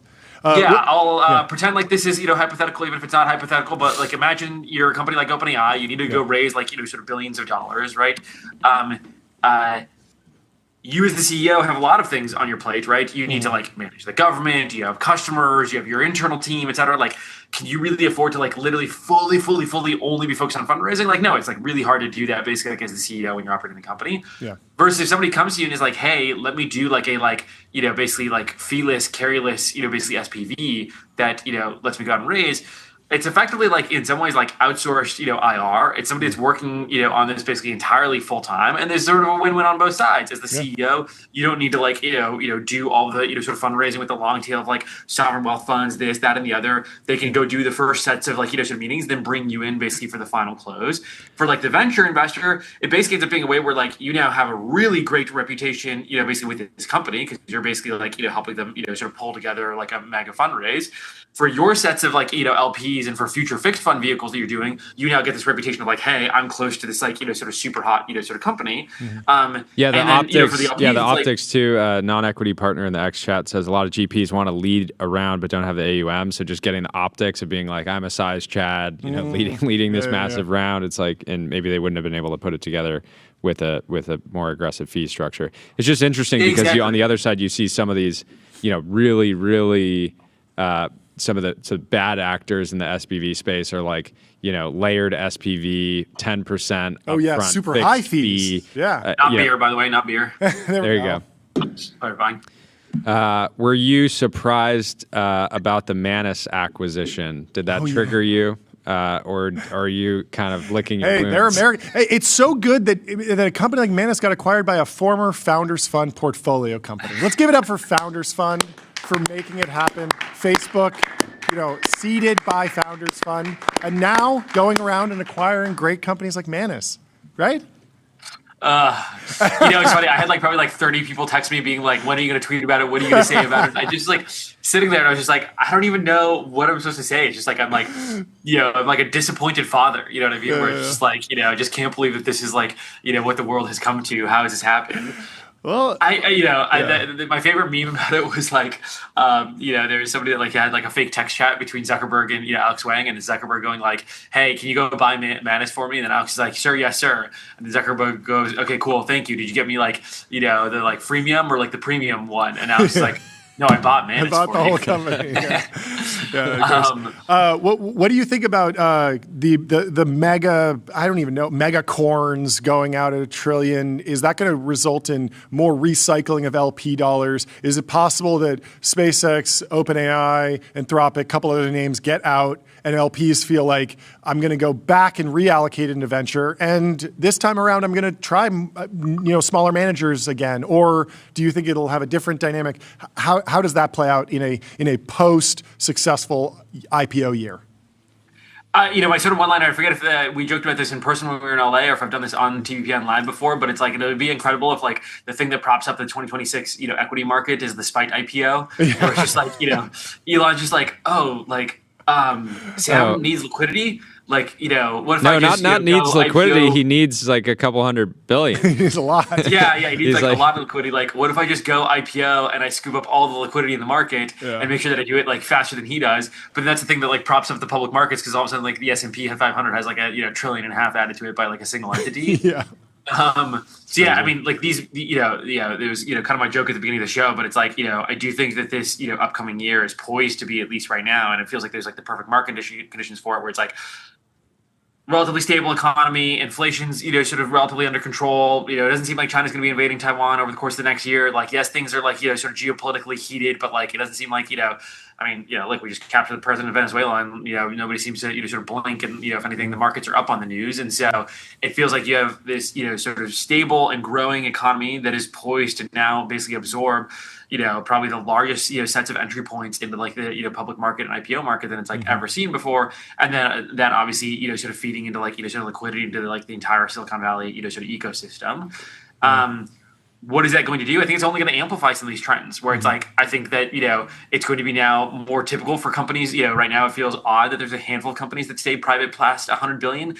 I think now it's going to be the default that companies stay private basically past 100 billion, and the size of these funds is going to increase significantly, because your ability to deploy a $10 billion fund much more viable when your average entry point is at 200 billion post, and you're expected to still be able to make a 3 to 5x basically on top of that, because there's more sort of regular sort of paths like that. Do you think there's any risk or potential for regulation as people realize that the returns from the private, as these companies are staying private longer? If you're excited about Anthropic and you can't invest until it's worth, who knows what it goes out at. At some point, I could imagine someone on the left saying we need to ban companies from staying private this long because you're just letting the wealthy kind of suck up all the returns. And I even saw Vlad from Robinhood posting earlier saying we can't, basically coming out in defense of retail and saying like we can't, these companies can't just stay private forever. And obviously he has very, very all the incentives to like get these companies out so people can start, doing whatever they want to do. But I could see something like that happening, especially given that. It will be very interesting as like a chapter. Just I know someone who runs like a pure play AI fund, but they're not in XAI, OpenAI, or Anthropic, and so they're in some great names.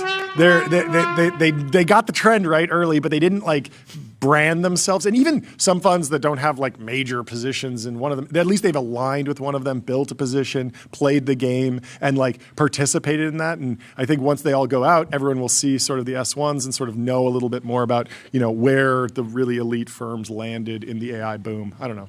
Part of the SpaceX S1 potentially going out before some of these other names, then also having if there's a world where XAI gets rolled in, and then it's like you have a lab that and a space company and a data center company that historically has been profitable. Maybe obviously not on the XAI side, but it's going to maybe get people to even be more aggressive in tearing apart some of these other S1s. We should do we should do Jared Isaacman and the space update. But first, I want your advice for Patrick Collison. He's interested in Miami. What does it take for Patrick to have a great experience in Miami? There is something a little surreal about like the sets of people right now tweeting about Miami were like the people probably like most strongly critiquing it in 2021.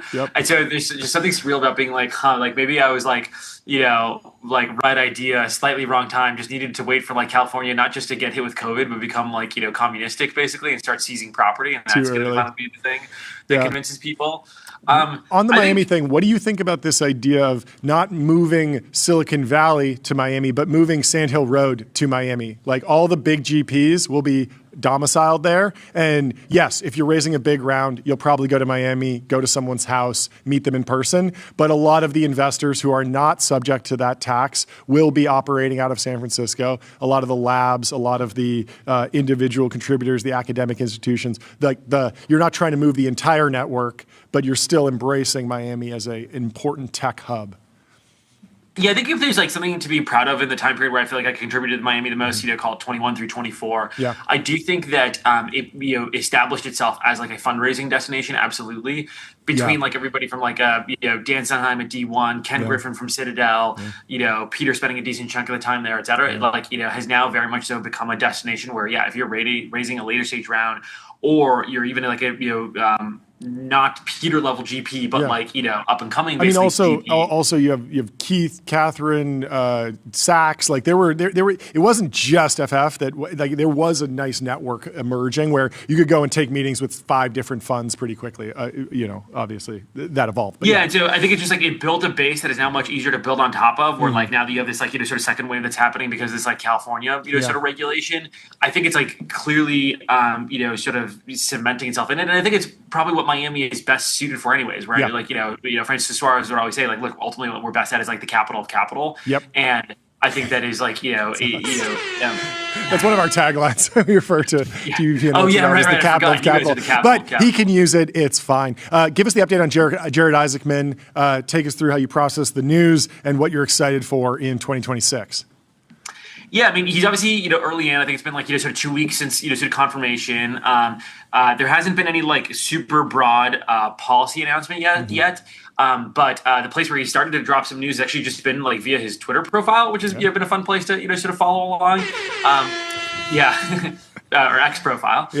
Probably my favorite one is there's a program called Dragonfly that NASA's been working on for a while, which is basically this. So the first time that we ever flew a helicopter on a non-Earth planet was on Mars with Ingenuity, I believe it was called, which is this helicopter that we got on Mars. Sort of related to that, it's a different program, but it's a program called Dragonfly, where it's roughly like a small car-sized vehicle that is meant to fly on Titan. Titan is one of the and I should not mess it up, but it's one of the what's it called moons of Saturn, either Saturn or Jupiter. I'm a big enough space geek that I should know. But what's cool about it is Titan both has 4 times the density of atmosphere as Earth does, but also basically 7 times less gravity. And so with the combination of the two, you basically make it like 30 times easier to fly. And so you and I could literally just like be on the surface of Titan and literally basically just like wear some wings. And like if you just ran like relatively quickly, like you don't have to even be Usain Bolt, like even at our level of fitness, you basically just go and flap our wings and like we would basically start flying. And with like a little bit of like exoskeleton or anything like that, you could 100% like fly as much as you want. And so Dragonfly is this like small car-sized like flying car basically with like a nuclear battery on board. The program had been like, definitely a little bit behind schedule, behind budget, et cetera. But like, Jared basically came out very publicly on Twitter being like, this is one of my favorite programs. This is the type of like bleeding edge science that like NASA should be doing. And so I do love that he's kind of leaning into like, I don't know, my dream job would absolutely like the one thing that would make me like upend my entire life and quit everything would be like, if I was offered NASA administrator, I think I would do that immediately. And if that was, if I was in the job right now, like, yeah, I think the thing that we should be doing is like NASA should be doing just like the crazy bleeding edge, like stuff that just like no private company is going to do. Like a fucking like flying car on Titan is just like objectively like insane. But like there's a world where they're going to be able to basically like live stream, or like stream basically like video of this like car going around Titan and like, flying through dunes and stuff like that. It's like so, sort of cool. And then on the flip side, they've like figured out how to just like, really focus on the commercial private market for like the things that are much more near term and what the commercial industry is capable of. So I don't know if you guys saw, but I tweeted this, that, basically this year, we're going to have 4 separate, totally net new commercial lunar landers basically land on the moon this year. Wow. It's Intuitive Machines has one, Astrobotic has one, Blue Origin has one. And SpaceX? Does SpaceX one, no, it's not SpaceX. They don't actually have a plan for this year. Firefly, Firefly. Oh yeah, Firefly. And for what it's worth, the like Blue Origin, Mark 1 lander is like the size of like it's like a 2-story house. It's like it's gonna be the biggest man-made object that we've like ever landed on the moon.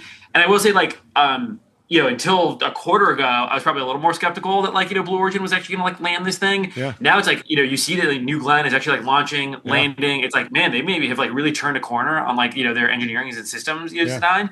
But the cool thing is like, even if Blue Origin F's it up, there's also like 3 other companies that are aggressively pursuing it, are getting like paid basically like commercial revenues to go do this.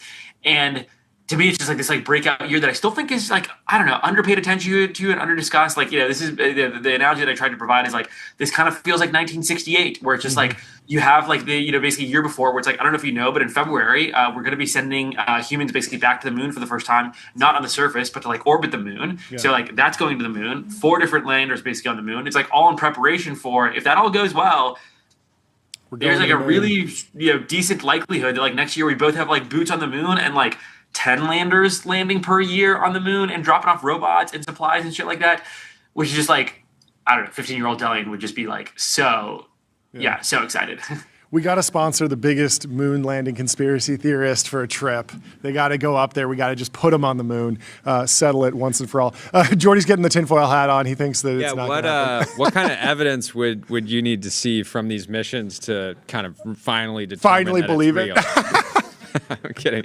I put on the tinfoil hat for another thing. Yeah. Trump's been going pretty hard on fentanyl, trying to stop it from coming into the country. At the same time, you've seen an explosion of Chinese peptides. Do you have any concern that this is all just a big psyop and we're trying to get a generation of people in the United States to just inject themselves? Maybe they're putting tinfoil in the peptides. Yeah, random research chemicals. People don't realize. You were saying you've lost a bunch of weight just by being a Chad. No peptides needed. I get a little concerned because it feels like in the last 2 weeks you have everybody's like, I guess I got to be doing peptides, and it's like.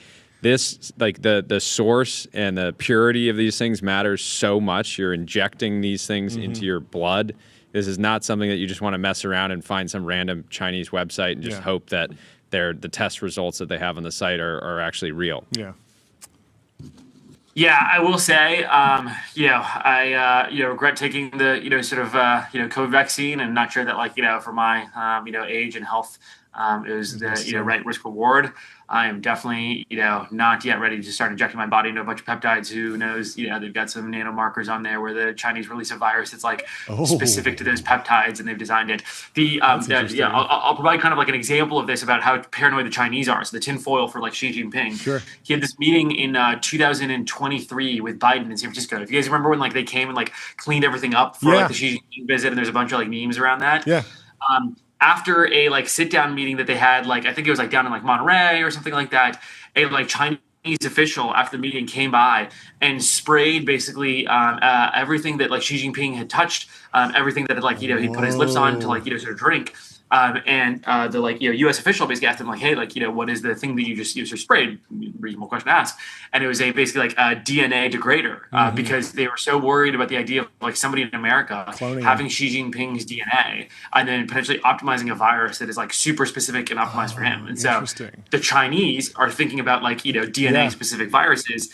Makes you think like they might be designing DNA or like peptide specific, basically viruses that are targeting sort of individuals or groups. So that is that's crazy. I was thinking he was worried about us cloning Xi Jinping, and then he's fighting himself, a younger version of himself, and he's oh no, the new U.S. president. I hate him, but he's my own flesh and blood. They go to a negotiation. It's just Xi, Trump, and the younger Xi Jinping. 100 of them, hundreds of Xi Jinpings. Just storming the beaches. How did you process the True Social post about the military potential budget, salary cap, and the budgets? Just incredible to have him as the sort of commander in chief, somebody that's like actually willing to like crack the whip on this stuff. Where it's just like why should these companies be optimized for like shareholder returns and like executive salaries rather than like making sure that they're delivering for the warfighter? And it's crazy to me that it's not like he like did the broad industry thing and then like I don't know if you saw, but he like specifically then started calling out Raytheon, where he's just like they are not like responding to the feedback, they're not delivering enough, and like went down to the individual logo. And so I think it's like sort of incredible piece of sort of policy and like bold commander in chief and like well, I think right now it's an incredible post. Well, it should get into policy, right? Yeah, but that's the nature of these things. Like we saw this with Intel. Well, it doesn't have to be crazy like congressional stuff. policy. It can just be like subtle acquisition policy, where it's just like Secretary Hegseth can go implement who he wants to buy from without asking Congress for permission. So that's a good point. Yeah, okay. So even if it's just directional, it doesn't need to be new law. It doesn't need to be an executive order to have an effect on the stock price. But of course, the defense tech stocks actually mooned because the defense budget is potentially going up by 50%. Do you have a read on this? How big this will be for the industry? Is this a boon for startups in defense tech, or do you think that the big primes of the world will just like quickly get their act together and then go hoover up a lot of that new budget? Yeah, I mean, I think there are going to be a set, that are like leaning in. Like, one of the examples, I think it's like BAE has like, done a whole set of like startup collaborations where like I think they have like a collaboration with like Applied Intuition on one of their ground vehicles. Like, they have like something with Merlin, I want to say, on like one of their like, basically like airplanes that they build. I'd have to go back and look. But I remember like reading through one of their like, quarterly earnings calls, or like, maybe there's like a Tectonic, like the, defense newsletter articulating like all the various partnerships they had. And it's like, they clearly are recognizing like they have things that they're good at. They're good at like making the ground vehicle and the frame around that and the wheels, et cetera. They just like have a whole manufacturing line, et cetera. They're not as good at like the avionics, the software, the automation, et cetera. And so like they're leaning in on startups. There's clearly primes like that I think are like really leaning in and very forward. And then you have ones that like clearly seem to think like, oh, this is just like a total fad. Like, the Trump administration isn't going to really push on this. And so, I think it's like a huge opportunity for both the primes that are leaning in and appreciating that they need to like actually be much more aggressive, invest more in R&D, partner more with startups. I think it's great for like, obviously like the neo primes. And it's just, there's a huge opportunity where it's like, I think if you add up basically like SpaceX, Anduril, everybody, all the neo primes basically found in the last, basically like, 15, sort of years, they still represent basically like less than like 1% of the total, basically DOW budget. And so there's still a ton of upside from some of the big guys basically stumbling. I think, the Raytheons of the world are definitely not reacting as well, but it's not to say that like every prime is getting caught totally flat-footed. Like some are definitely, reacting to this new environment. Yeah. Well, it's 1 p.m. Jordy, anything else? This was great. Thank you so much for taking the time, as great always. To see you. Only 179 more appearances to go. 179 more to go, baby. 99 beers on the wall. Let's go. Have a great rest of your day. Great to see you. Happy Later, boys. Bye. See you. Up next, we have Arun Gupta, the founder and CEO at Stickerbox, Happy Co. The creativity first AI product went viral over the break, and I'm excited to talk to him. He is in the Restream waiting room. Let's bring him in to the TBPN Ultra Dome. Arun, how are you doing? Good to have you here. Hey, great to be here. Could you please kick us off, since this is the first time on the show, with an introduction on yourself and the company and just some of the background here? Yeah, absolutely. So my name is Arun. I'm the co-founder of Hapico, along with my good friend Bob Whitney. Previously, I was in Y Combinator back in 2009, same batch of Stripe. Wow, OG. Amazing. Yeah, Very I actually cool. dropped out of Yale in the middle of my junior year, and 6 months later was lucky enough to get in, talk to Paul Graham on a weekly basis. It was amazing. Okay, let's actually just dig in there since we have some time. What were you building in 2009? What was the mood on the ground at YC in 2009? So we were actually one of the very first hardware startups. A lot of it was, Reddit had just happened, Airbnb match right before us. There were a lot of B2B stuff, a lot of consumer things. We built a personal sleep tracker. So it was a wristband that you wore while you slept. And it used sleep science called actigraphy to track your sleep cycles and wake you up at the right time in the morning.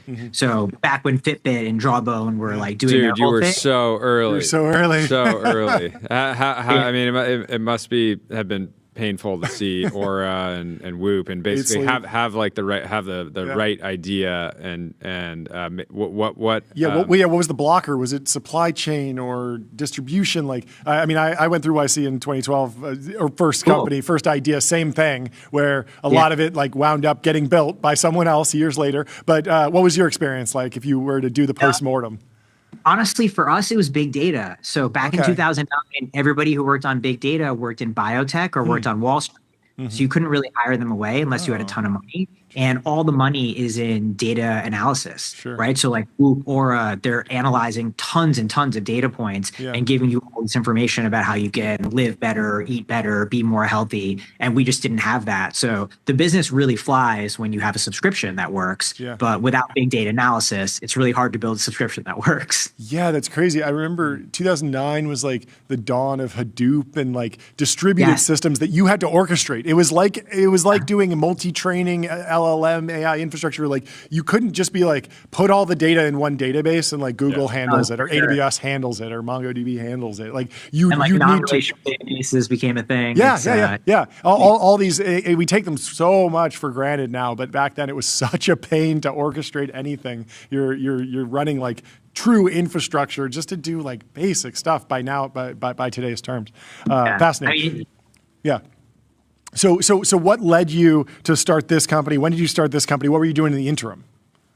Yeah, so after my YC company gracefully shut down, I started another company called Grailed.com. And Grailed was basically you started Grailed?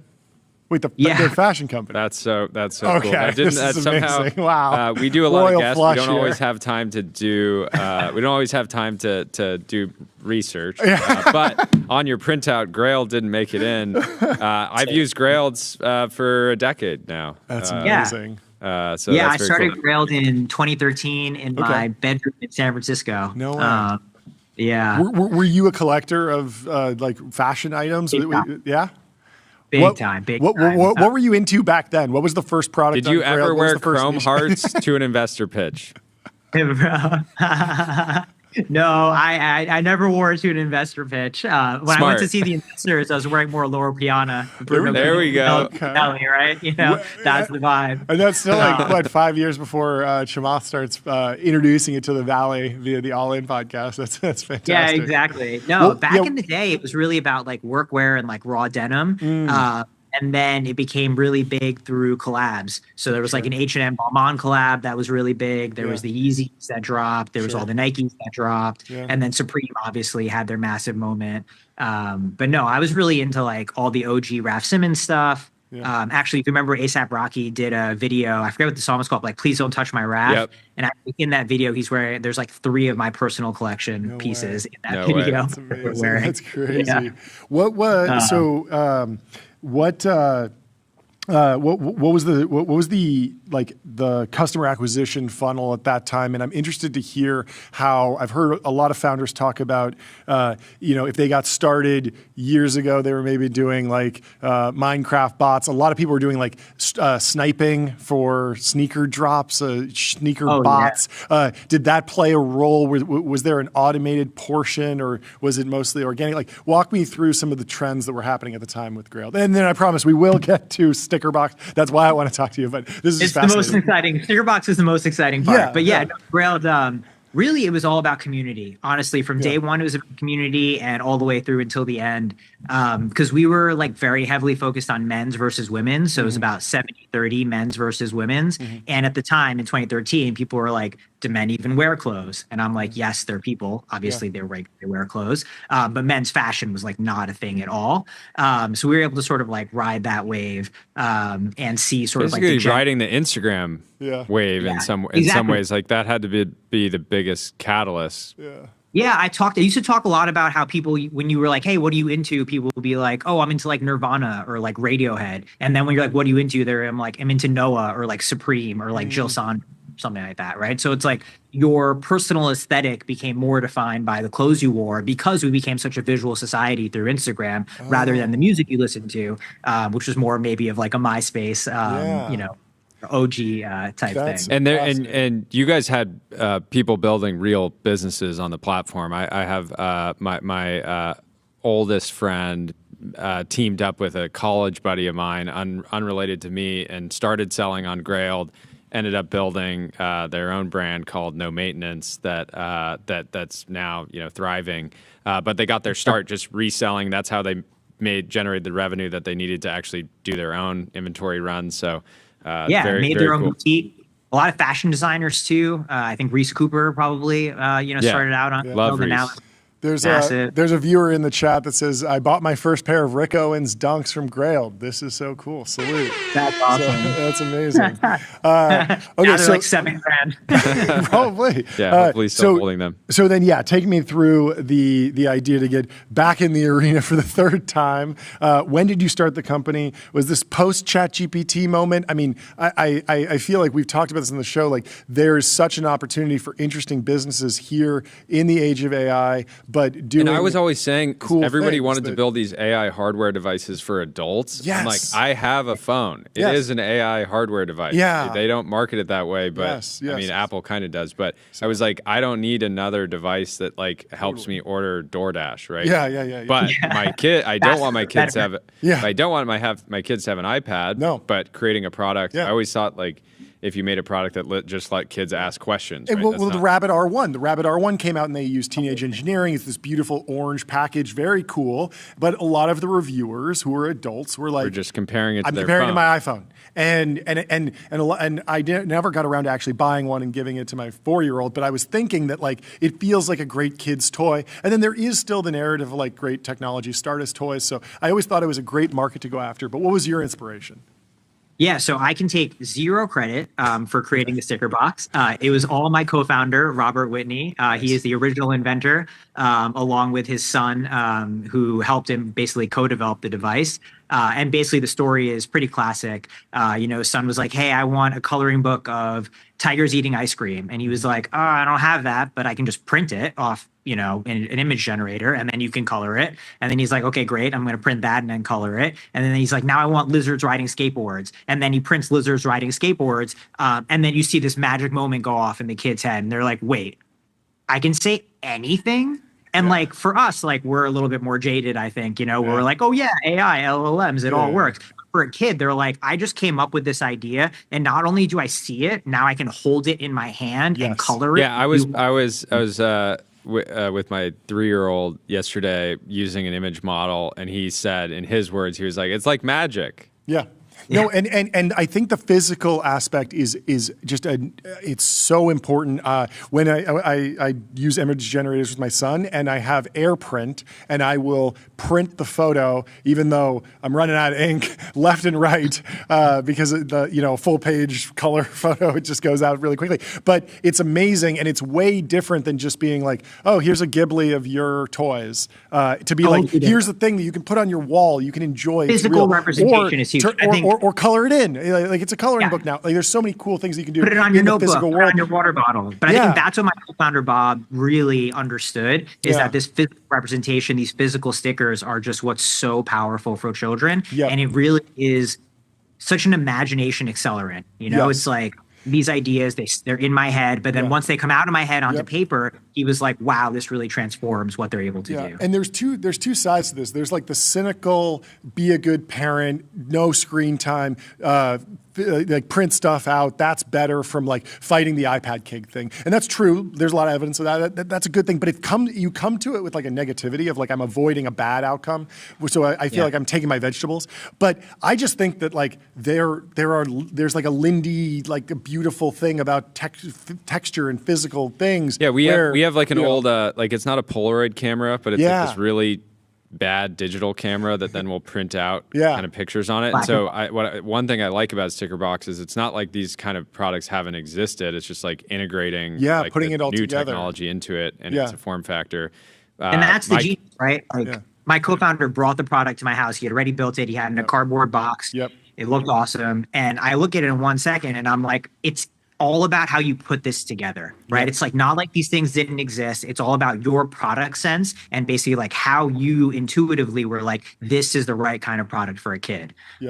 Autonomous, self, serve, stickers, lasting physical pieces. Pretty magical stuff. But we like to say, that it's an AI product. And like you said, AI for kids and AI hardware for kids is amazing, more magical. But we like to say that the AI itself disappears behind the magic of the device. Because it's really not about the AI. It's about the idea. Like the idea is the hero, the sticker is the hero. It's not the device or the screen that are the hero. It's the kid's imagination that becomes the hero of the story. So talk about the prototype. It sounds like your co-founder did all the hard work. He's the workhorse. You're the show pony, apparently. We'll give him all the credit in the world. That's fair to say. But it seems like he was a tinkerer or a hacker, was able to whip something up pretty quickly. I imagine like Arduino, Raspberry Pi, like are there wires everywhere? And then do you go to a co-packer or a manufacturer? Is this something that's like pretty turnkey and there's a solid ecosystem around, or was it a long multi-year process to actually get the first one made with high quality? It was difficult, because like these things are thermal printers, right? So he came with like the idea fully formed and like a lot of it already baked, but to turn from a prototype to a production product that, our Christmas load was insane, just the amount of kids unboxing on Christmas and then hitting the servers, like he was stressed. And like, rightly so. But to get there, it's difficult because when you think about it, this thermal printer, it's meant to print receipts. It's meant to print text on receipts. It's not meant to print images. And if you look at the fidelity of the images that's happening, it's like, I think something like 300 DPI, like on the image, it looks beautiful.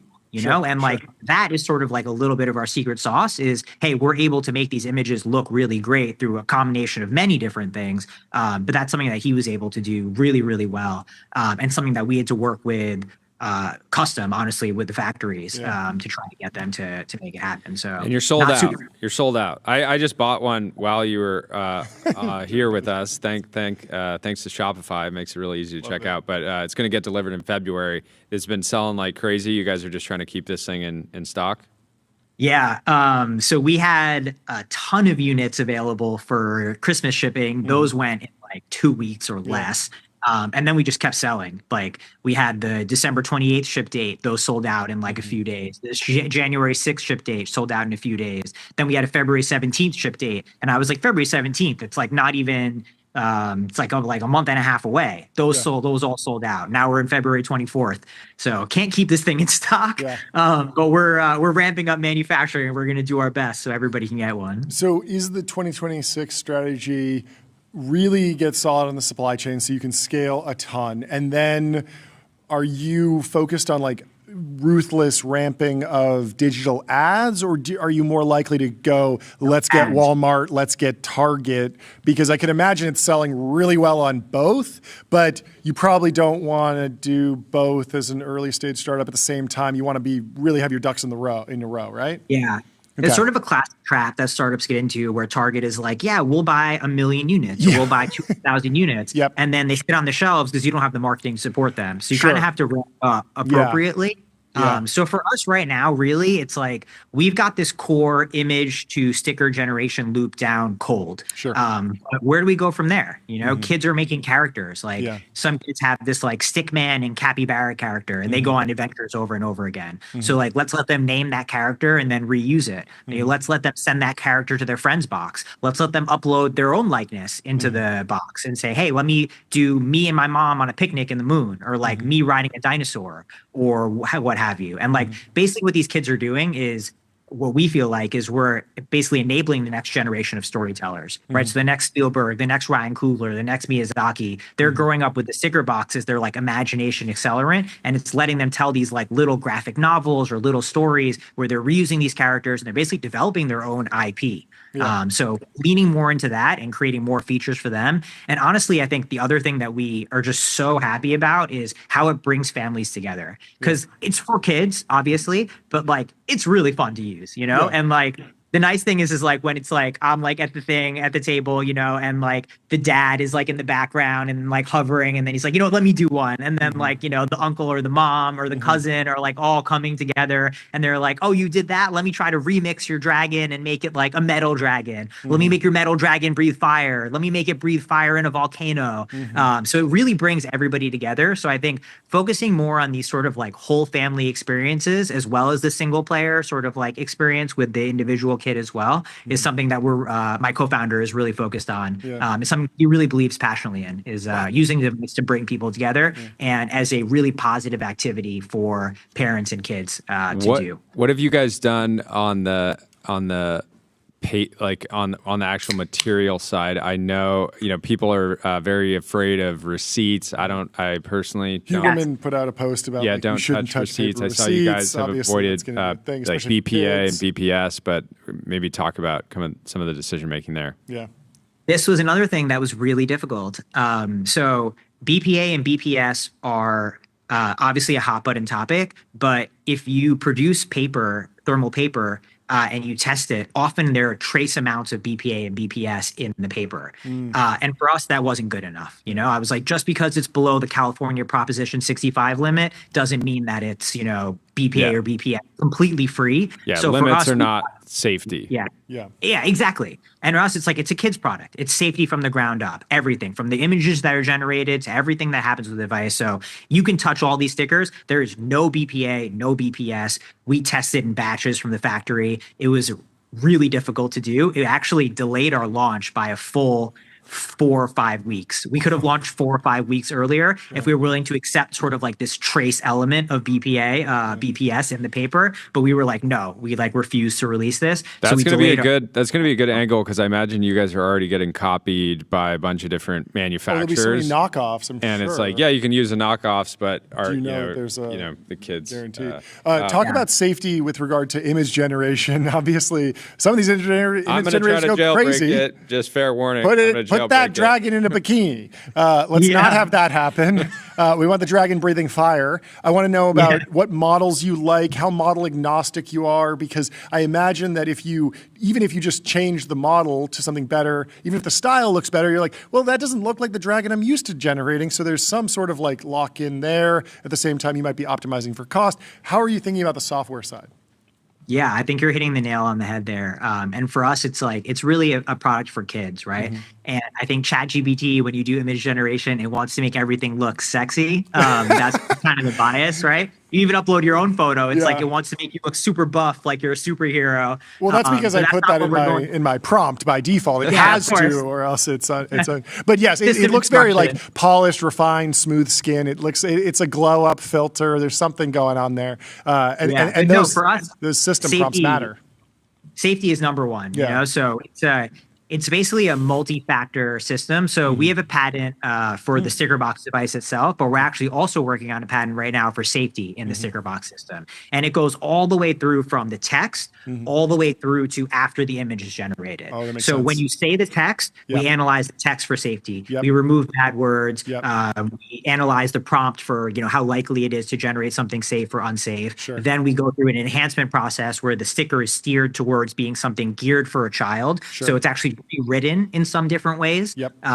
in order to do that. Then we generate the image, and I'm oversimplifying a little bit here. Yeah. And then even after we generate the image, then there's post-image generation checks. Wow. And those post-image generation checks are on, I don't even know how many variables, right? There's all the sorts of bad things like hate speech and nudity and violence and, all sorts of different things. And we basically have all these confidence intervals and scores that go into it. But it's this huge system. Like you think about airplanes, right? And airplanes are like this complicated system of like many, many, many checks overlapping with each other. And that's what creates like the robust safety system. It's a similar system here, right? Where we have many, many, many checks at basically every area of the process, because the last thing we want is for a kid to get something that's unsafe or for a parent to question it. Like for us, our big mission is, what if AI were built for kids? And I think that the boogeyman in our heads is that social media was not built for kids. Social media was built for adults. Grok was not built for kids. Grok was not built for kids. I mean, AI is not built for kids. It's built for businesses, right? It's built for adults and it's built for businesses. But for us, we're like, what if we could just reimagine AI completely and just say, okay, what if this was built for kids? And that's why we didn't put a chat bot and a teddy bear. That's why we made a sticker image generator, right? Which is a completely different direction. So talk about latency with all those checks. I imagine none of this is happening on the device. You're going to the Wi-Fi, to the cloud, to your servers, hydrating the text with an LLM. That's not super fast. Then generating an image isn't super fast. Then sending that back down to the box and printing it, that's not super fast. How fast do you think you can get this? Do you want to do it on device at some point? And then what user experience sort of tricks are you using to make the latency and the lag tolerable? Yeah. So great questions. It's actually really fast, mostly because of the work that my co-founder Bob and his great engineering team have done. Wait, I think the time Bob? Sticker, Bob is Bob my Whitney? co-founder. Bob Whitney, yeah. Bob the Builder? Let's go. Incredible nominative determinism. I was wondering where you're going with that. I mean, there's not a better moniker, honestly. That's really He's a That's builder. a I think great time omen. to sticker, I might be off by a second or two, but I think time to sticker is like 6 to 8 seconds. Yeah, so you push the pretty button, quick. you get the sticker in like 6 to 8 seconds, and that's with all of the content moderation, everything you do there. But one of the nice tricks that you mentioned, right? Oh yeah, is and because you're not doing like ChatGPT level HD 4K, it's probably faster to actually generate the image. Exactly. Yeah. But I think the other thing that you said that's really interesting is once you say it, right? You say it and then it hears it and then it displays your text on the screen. And that's a nice moment. That's an intermediary moment that makes it feel not as slow, right? Or it makes it feel a lot faster because you're like, I just said this thing. Whoa, there it is on the screen. I'm reading it back. You're seeing the words and then you're probably seeing like the image. Pause. Yeah. And then there's a pregnant pause basically and then the image comes in. But that moment between saying what you have, seeing it on the screen and that like just slight delay to when the image comes out because it appears on the screen and then prints basically at the same time. It's like a lot of suspense. And it's basically like relief that happens kind of in your head, right? Like it's like when a joke lands, it's like you have something happening, and then there's the punchline. So there's this sort of tension that's built up like in the process. And then it lands and it feels really good because you're like, oh my God, I said that and now it's real. That's very cool. So you have a background at Grailed. Can we expect any Stickerbox fashion partnerships? I want the Bottega weave version of the Stickerbox. I want the Chrome Hearts. I want the, full. That'd be really good. I want something I can leave on the table. And well, I mean, I am interested. Like, do you see yourself more expanding vertically or horizontally? Do you think you might be like a multi-product toy company or more of like a camera and printer company that maybe winds up making a device that's delightful for an analog photographer who goes on photography trips and wants to print things quickly? Do you see yourself focusing on a particular demographic over time or expanding one way or the other? Yeah, I think right now we're really focused on AI for kids. So like, what does that look like? And in terms of like multi-devices, we obviously have tons of ideas, it's a really fun space to be in, but I think that there's just so much gold inside of this creation machine. Right. So it's like kids might not be the best illustrators. They may not be able to be animators, right? They might not be able to use Photoshop or whatever super well, but they can still bring their ideas to life with the AI. They can still print them. So I think focusing more on creativity and investing more in the sticker box is definitely where we're going for the time being. Imagine a 3D printer. Do a $2 billion training run for your own model. Yeah. It's not going to cost that much. I've heard enough. Give them $2 billion. Do you think you'll wind up fine tuning and running a custom model or some open source, like fine tuned on some optimized hardware, or is the cost just doesn't matter? Definitely this year, my co-founder Bob is very interested in creating our own model. So definitely from the ground up on our own model with our own training data. Yeah. Because when you talk about safety, that is the #1 holy grail. You know, not to put a pun on it. Yeah. And then, like you want the training data to be completely safe, and that way the model can't generate anything that's and that's what really matters. And then in terms of like the business model, obviously it feels like razor and blade model because you're buying the box, but then you're also buying ink and paper, and that's how you make money. Or do you have a subscription as well? Yeah, so there's no ink; it's all thermal printing. So it's all just black and white. So there are the paper refills, but we want people to use the device, so we're kind of just pushing as much paper at people as possible. It's very, very cheap. Or like, we're not trying to make a lot of money off of it right now. We want people to use the device. So you get, 200 stickers for $6, which is pretty good. And free shipping on all of those stickers for everybody who's watching. So if you buy stickers off our site, it ships for free and you can buy as many as you want. And then, we're trying to put more features in. So let's say like you have a box and I have a box. I send you my tiger character, my tiger astronaut, and you use my tiger astronaut in your box. And maybe we make a story together. And my tiger astronaut and your wizard go into the castle. And then we go underwater or we do these things. So like basically creating more features for people to create together, for them to create more with each other and just do more sort of like more ideas and more intellectual property and more content, basically creation. Ken in the X chat says, "What about licensing deals? Would you ever do?" We were joking about Supreme and Chrome Hearts, but I mean Disney and stuff. They've got a one year. Email you, okay. Yeah, 1 year Arun, exclusive. ARUN at hapaco.com or Arun at stickerbox.com.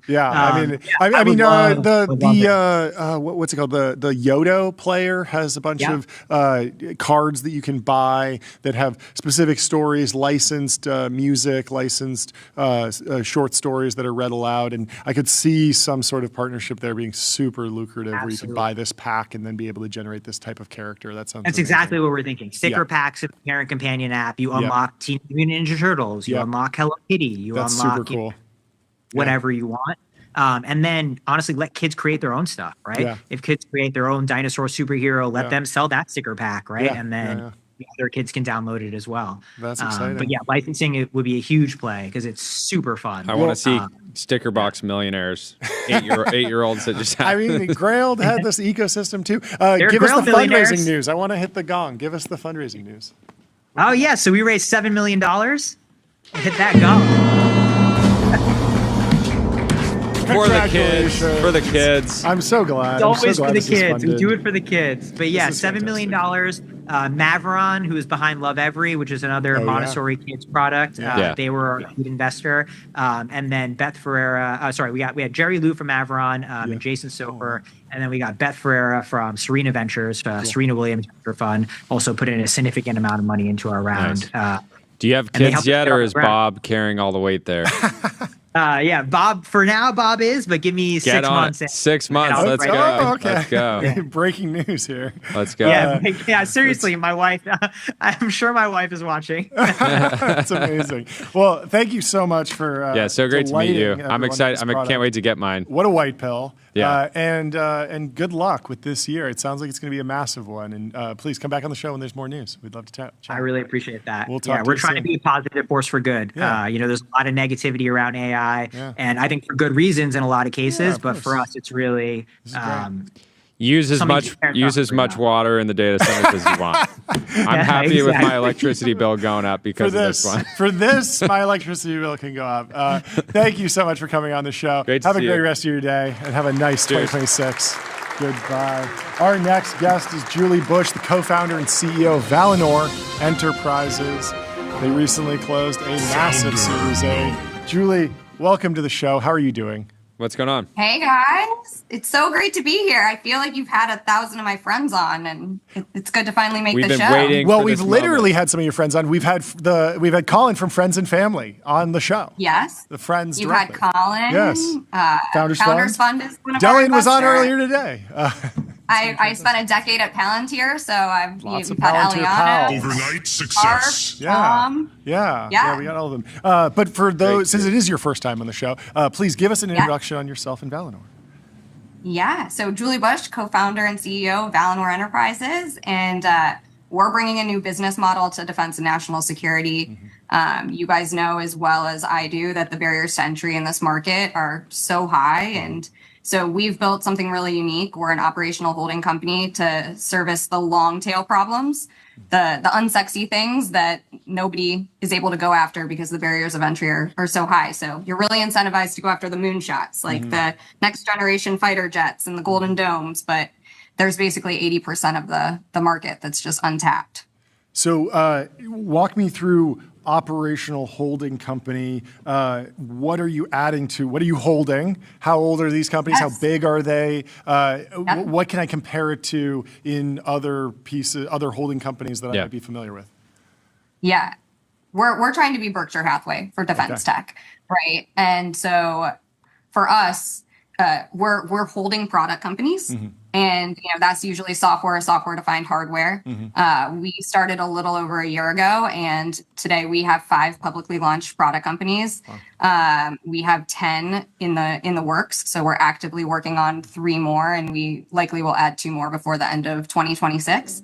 So we're moving pretty quickly here, and we're tackling everything from power systems for unmanned autonomous systems to combat casualty care. So think about parts of the market that are really, really critical. But again, like there hasn't been innovation there in decades. Yeah.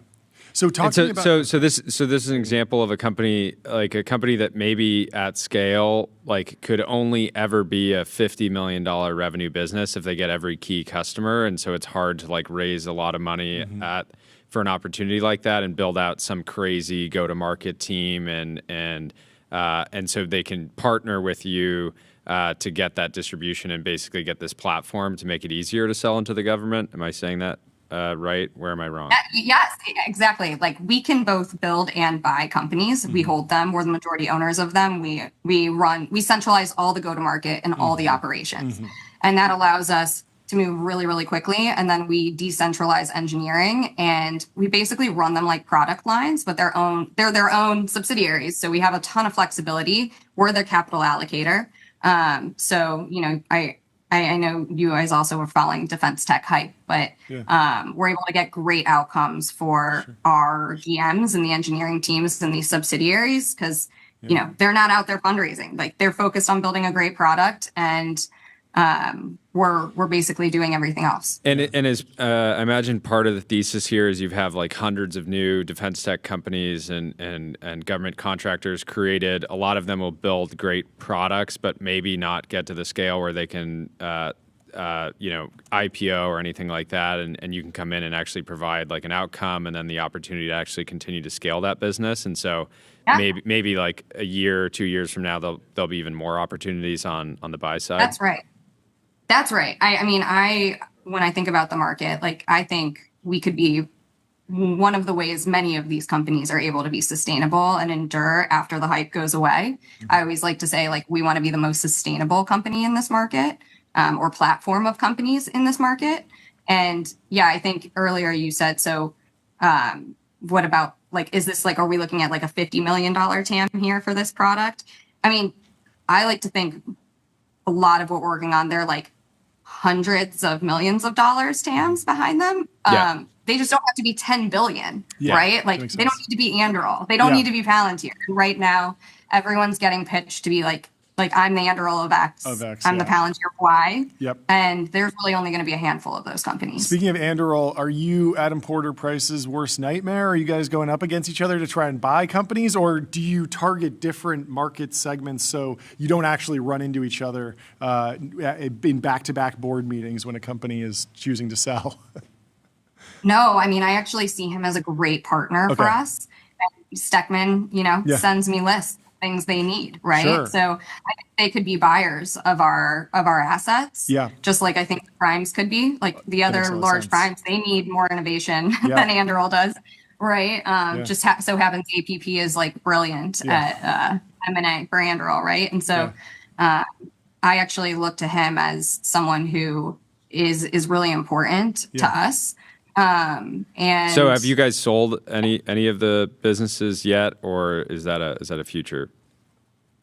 No, I would say we're a little early for that, right? Yeah. But I do think, it could be interesting in the next 18 months to see what happens. And of course, like each one of these is their own individual strategy, and like we can hold them too, and we want to hold them. I think we can make a lot of these companies profitable really quickly because we can drive down their operating costs. Yeah. How are you processing sort of the defense tech hype waves? Ukraine happens. Everyone wants to talk counter UAS. Taiwan heats up. Everyone wants to talk about surface vehicles and rebuilding the Navy. And those are important projects, but you can get sort of whiplash. Are there real pockets of value when there's a lot of energy and maybe a lot of executive orders and Truth Social posts about a category, or do you want to sort of zoom out and be looking for more opportunities that might become big narrative arcs in the next 5 years or something like that? How do you think about these defense waves? I love this question. I've been in this market 20 years. I was at Palantir 10 years, built out most of the government business there. I think when there is a crisis or there is the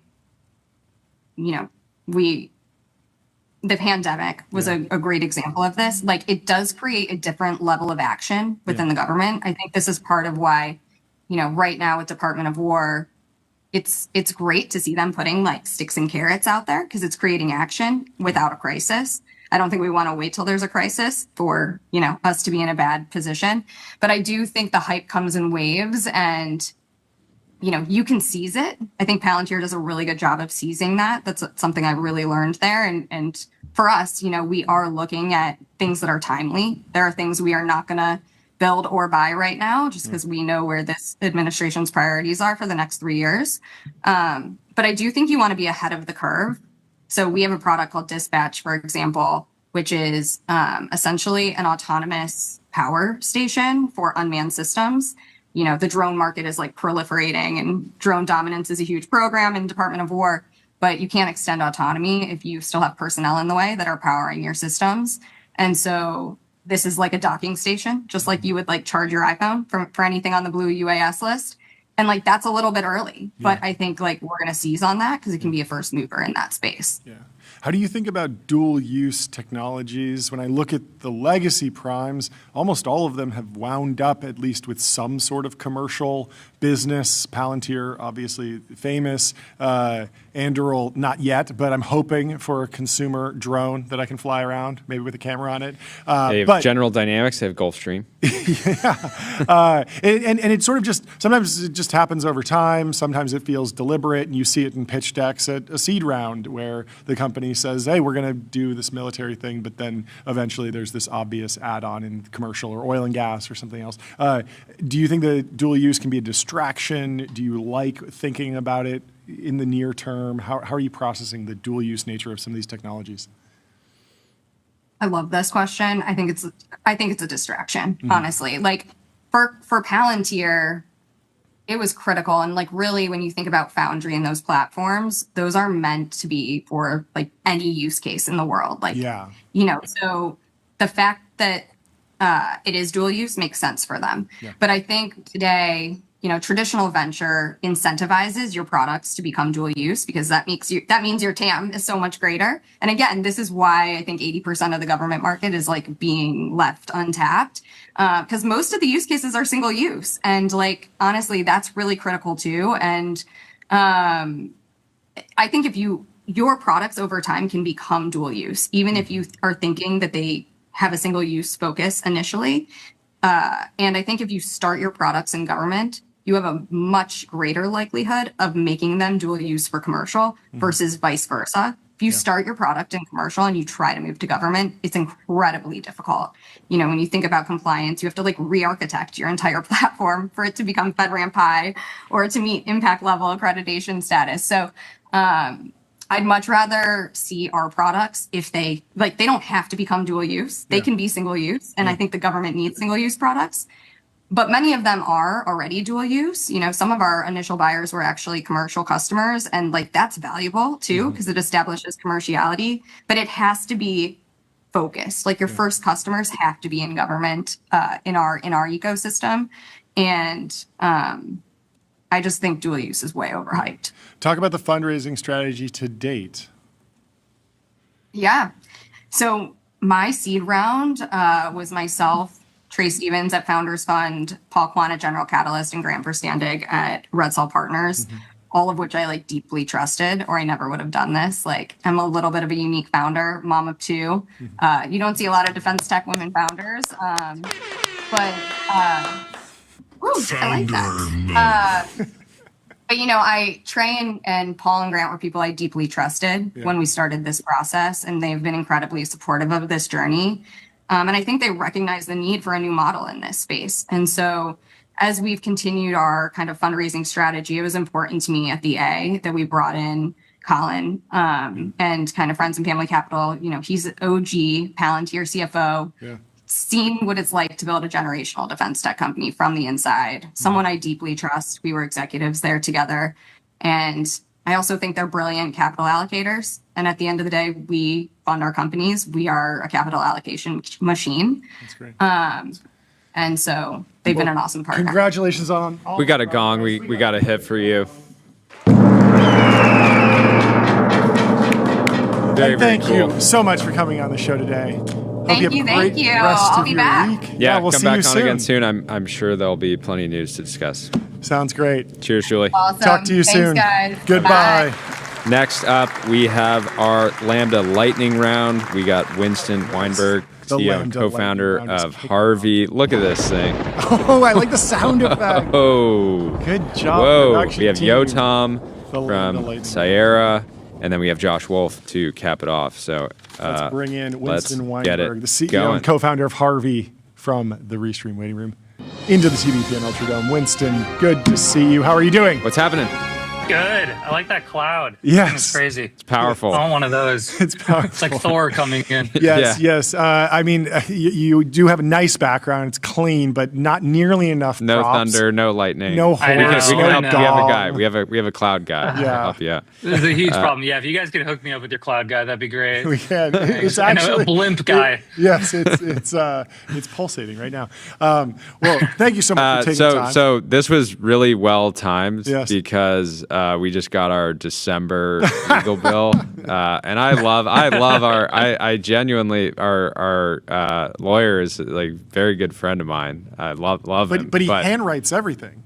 No, not or quite. use a typewriter. Not quite. He's being as efficient as he can, but Yeah. but every company has a lot of work. And interestingly, I just feel like legal bills, because they are variable and the work is important, but I just feel like it's always a surprise. The number is always bigger than you expect it to be, and I'm excited to head into a world where that bill can be smaller for a lot of companies and get better work.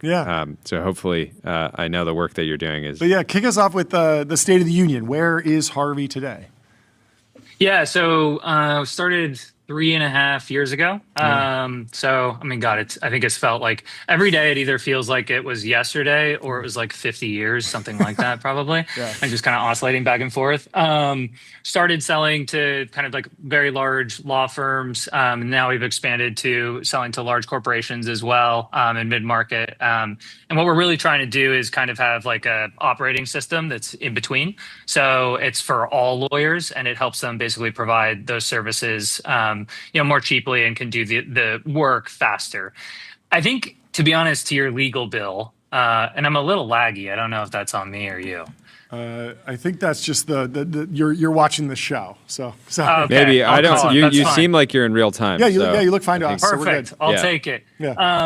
I think the reality is probably your legal bill, the stuff that they're charging for, that's going to not be as expensive. but there will be other type of legal work that you're going to need done. Yeah. And so your No, overall legal bill will probably be the same, Yeah. but the line items will look different, is my guess of how this goes. Yeah.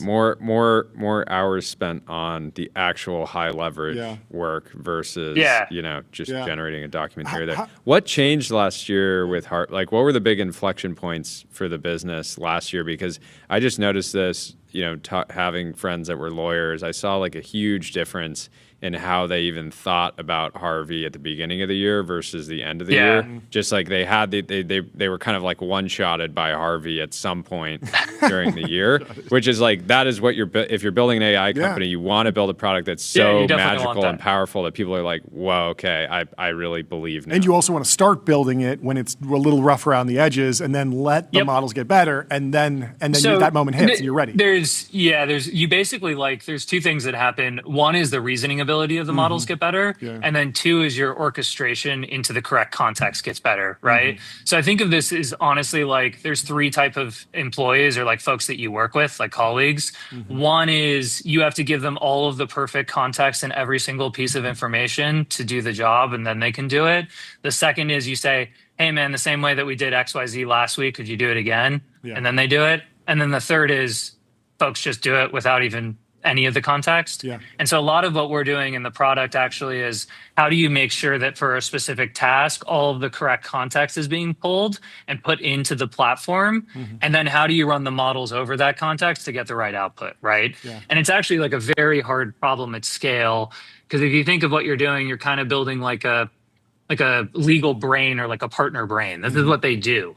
They get a task from one of you guys, and they break that task down into all these like 10 subtasks, and then they give that to other associates, et cetera. It's a really hard thing to build. ChatGPT launched ChatGPT Health yesterday. How do you think the consumer, prosumer, legal advice category will evolve? People are probably going to LLMs, consumer LLMs today. They're definitely going. And just ask, hey, write this thing. And is that an area that like you guys don't have any in-house counsel product or something? So in-house counsel, we definitely do. So we serve a lot of Fortune 500s. And that's growing. I think last quarter.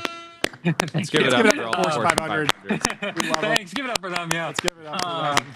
I think last quarter it was like 41% or something like that was actually corporates.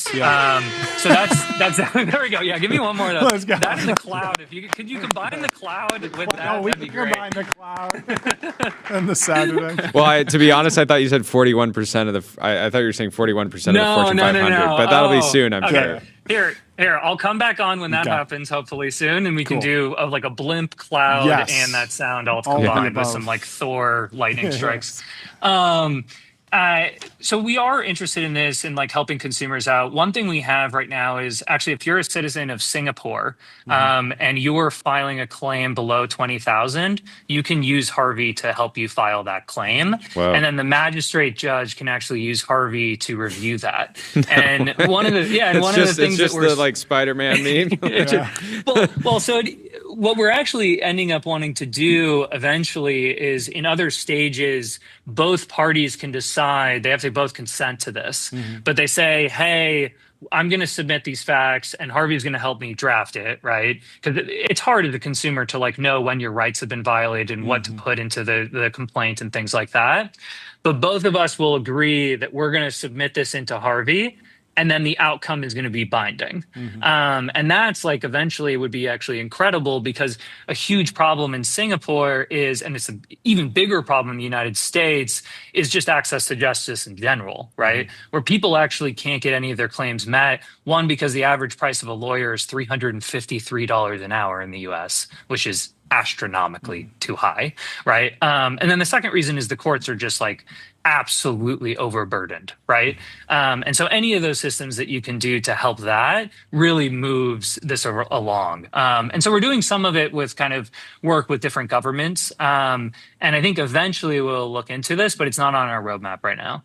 What are your big predictions for 2026, just in terms of AI progress? Are you building the business that expects another jump in capabilities. It feels like a lot of people were talking about Claude Code being uniquely enabled by Opus 4.5. Have you seen a similar step change in any particular model? Are you waiting for that, or is it sort of just business as usual? Yes. No, I mean, you have to build everything assuming that it's going to get better. Yeah. And what you do is you actually just try to create a culture of trying to build really complex things. Yeah. And we have a lot of, how we do this is we have a lot of like design partners. And so we'll work with like private equity or a law firm or something like that to try to build like a really extreme use case. A lot of the times it fails, and that's actually okay because it fails, and then we realize, oh, if the models improve X, Y, Z, then it would actually probably work. Yeah. And then we bucket that and we wait, and then we try it with a new model, and eventually that stuff starts to work, right? So a lot of it is like, how can you go out and try to do the frontier level tasks, get the feedback of what needs to improve to actually complete that, and then you have that set and ready to go as a use case. Yeah. How much do you think the legal system can actually speed up? Anybody that has had any, experienced a lawsuit will understand that, something that really should be a decision that hypothetically, if you got the right people in a room and everybody was like mature, you could just kind of like figure it out. And obviously people try to do that with settlements, but then you end up getting like, these dates that get pushed farther and farther and farther out. Hypothetically, if two different parties are putting stuff into Harvey, you can basically theoretically kind of like decide something almost instantaneously. Then in theory, you could then appeal it in Harvey and then like basically run it again and then appeal it again. And so it just feels like there's going to be you're kind of like fighting hundreds of years of like precedent in the way that things are done. And so in some ways, like even if we have the technology, maybe lawsuits are still these.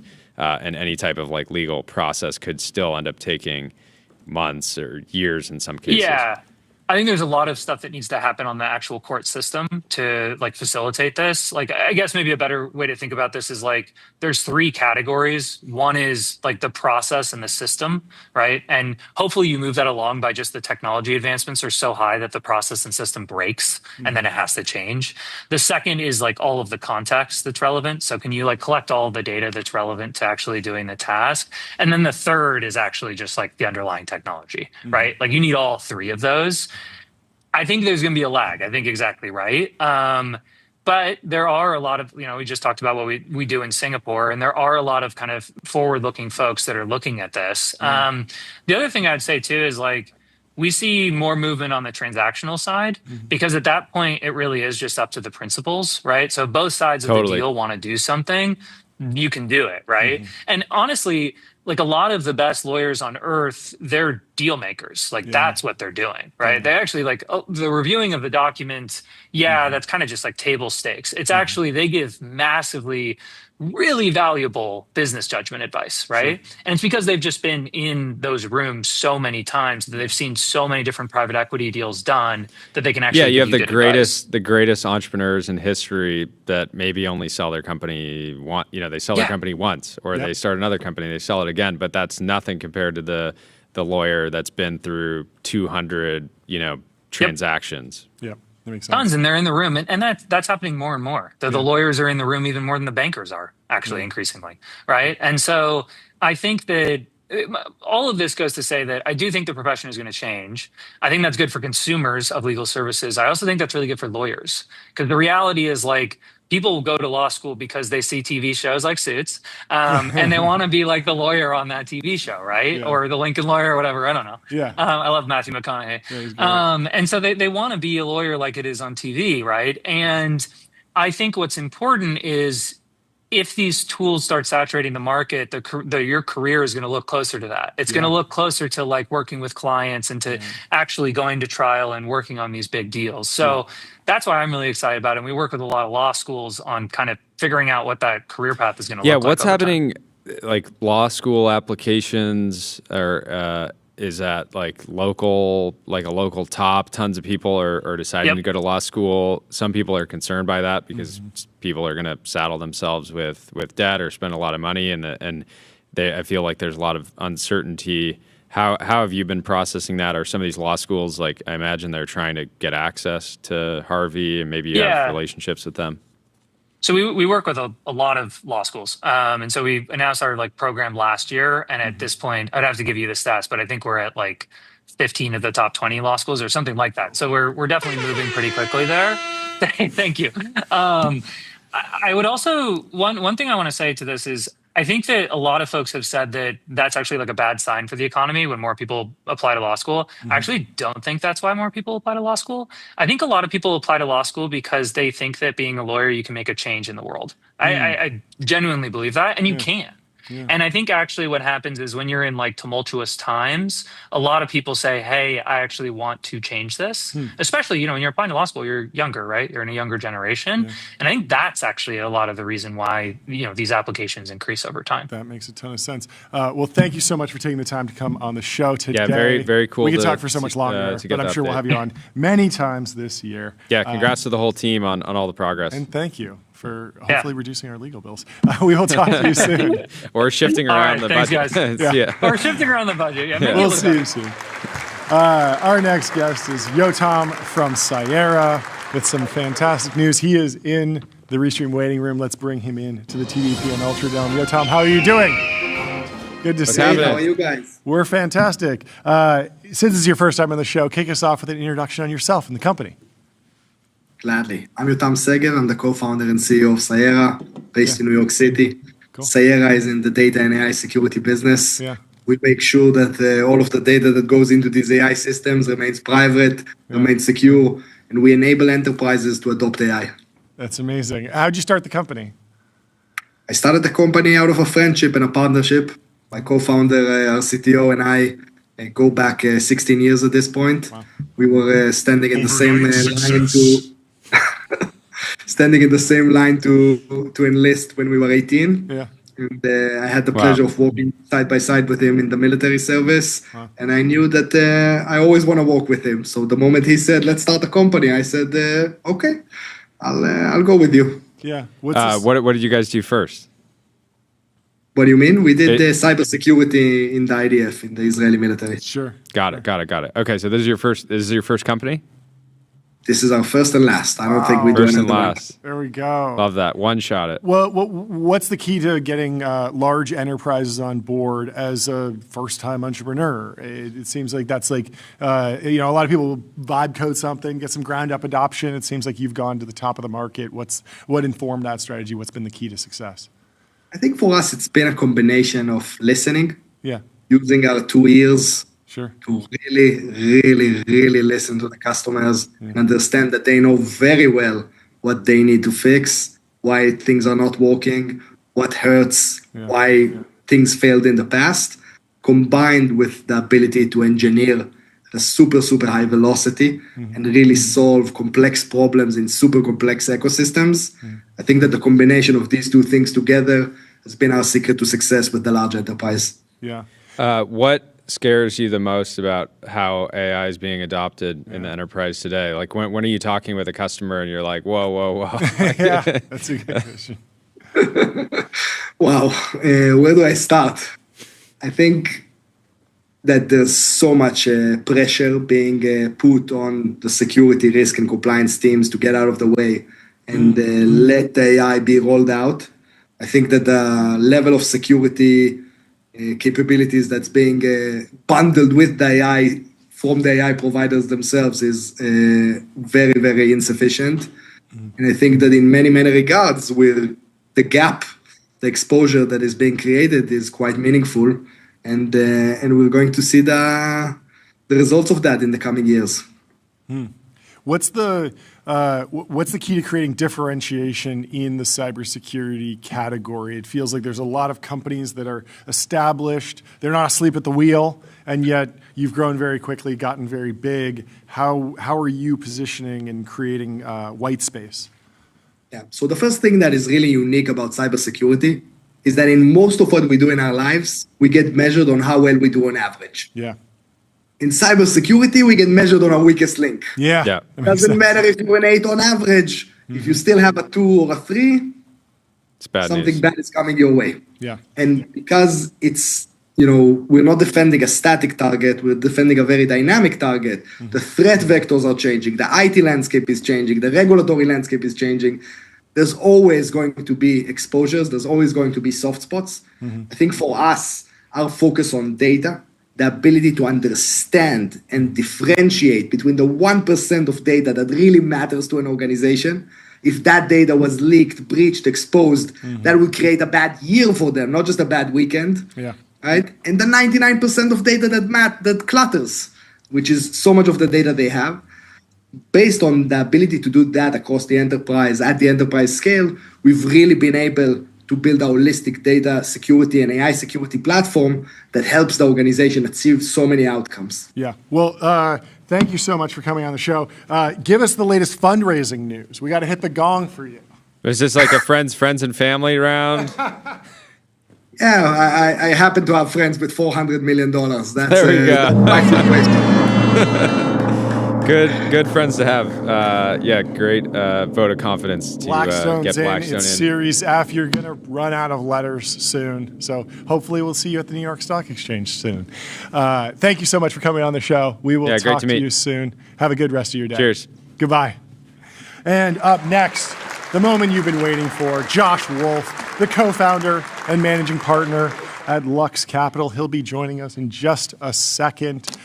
We will go back to the timeline in the meantime while we wait for him to join. Did you know that the founders of Home Depot were 49 and 36, and each of them had 3 children each when they started the company, and they'd both just been fired from their jobs when they started Home Depot. Where were they fired from? Same company? I'll read from this. Ken Langone, Bernie Marcus, and Arthur Blank founded Home Depot in 1978 with $2 million raised from 40 friends. They had to put the ultimate friends and family round together, none of whom were wealthy by your standards. The average investment was $50,000.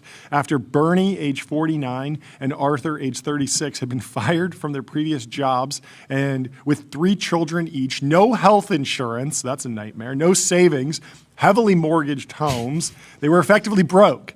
The rest is history. From nothing, Home Depot has grown into an empire with an enterprise market capitalization of over $250 billion that provides employment to more than 400,000 workers, thousands of whom became millionaires investing in the company's stock, while the founders have given away in excess of $1 billion in charitable donations. Incredible. And still counting. Wow, what a run for the Home Depot founders.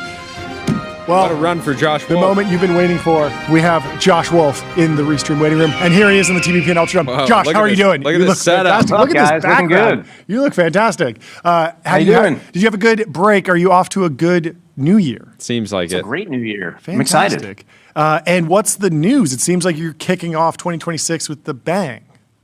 We raised a new fund. We're excited. Yeah. How much did you raise? We raised $1.5 billion, and we get the gong. Let's go. I'm excited about the gong.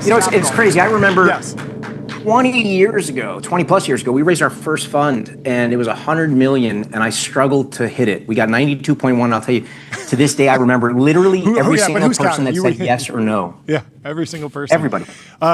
How many of them are still along for the ride? Do you go back to them? I think we have 12 people who are OG Lux investors that are like part of our family that I love dearly. At this point. That's fantastic. That's amazing. Okay. There's been, we cover... Narrative violation. The Wall Street Journal today is saying that you're cooked. They're saying U.S. venture capital fundraising declined 35% in 2025. How did you get it done? What are the markets like? Is this... Yeah, what are the big What was your reading when LPs you see a headline for? like this, 35% down, and yet you're doing well? What's the secret to success? I think it's right. I think the headline is right. We all spoke, I want to say, back at Hill and Valley, yeah. And we were talking about the minnows and the megas, and I had made this thing that maybe was like a sort of prediction, but in anticipation that basically you were going to have this bifurcation where you would have a long tail of the small funds that were going to basically disappear. And I know you guys hit on that earlier, but I was with one of my large LPs, and I was like, I think you're going to see 30 to 50% extinction rate, sort of involuntary exit. And this LP that's that idea of like a lot of people are on their last fund. They just don't know it yet. people have never been through a cycle. They have inadequate reserves. They haven't invested in succession planning. They're in the wrong sectors. They are in sectors that have too much capital. They don't have enough. And they were basically in a market where everything was going up and to the right, and they looked really smart. And they're not idiots, but usually in up markets, people look smarter than they are. In down markets, they look dumber than they are. And in this particular case, the prophecy was like 30 to 50% would end up disappearing and going extinct. And this LP laughed at me and he's like, Josh, it's going to be 90%. So he was even more aggressive. And I think that's going to happen. Some will join bigger platforms and get absorbed, and you're seeing that. GC bought, a group out of Europe, and you'll see other people sort of tuck into some of the other big platforms. Those are the minnows. At the other end, you got the megas. And the megas, there's probably 5 or 6 firms that are basically like 80 to 100 billion AUM today and growing.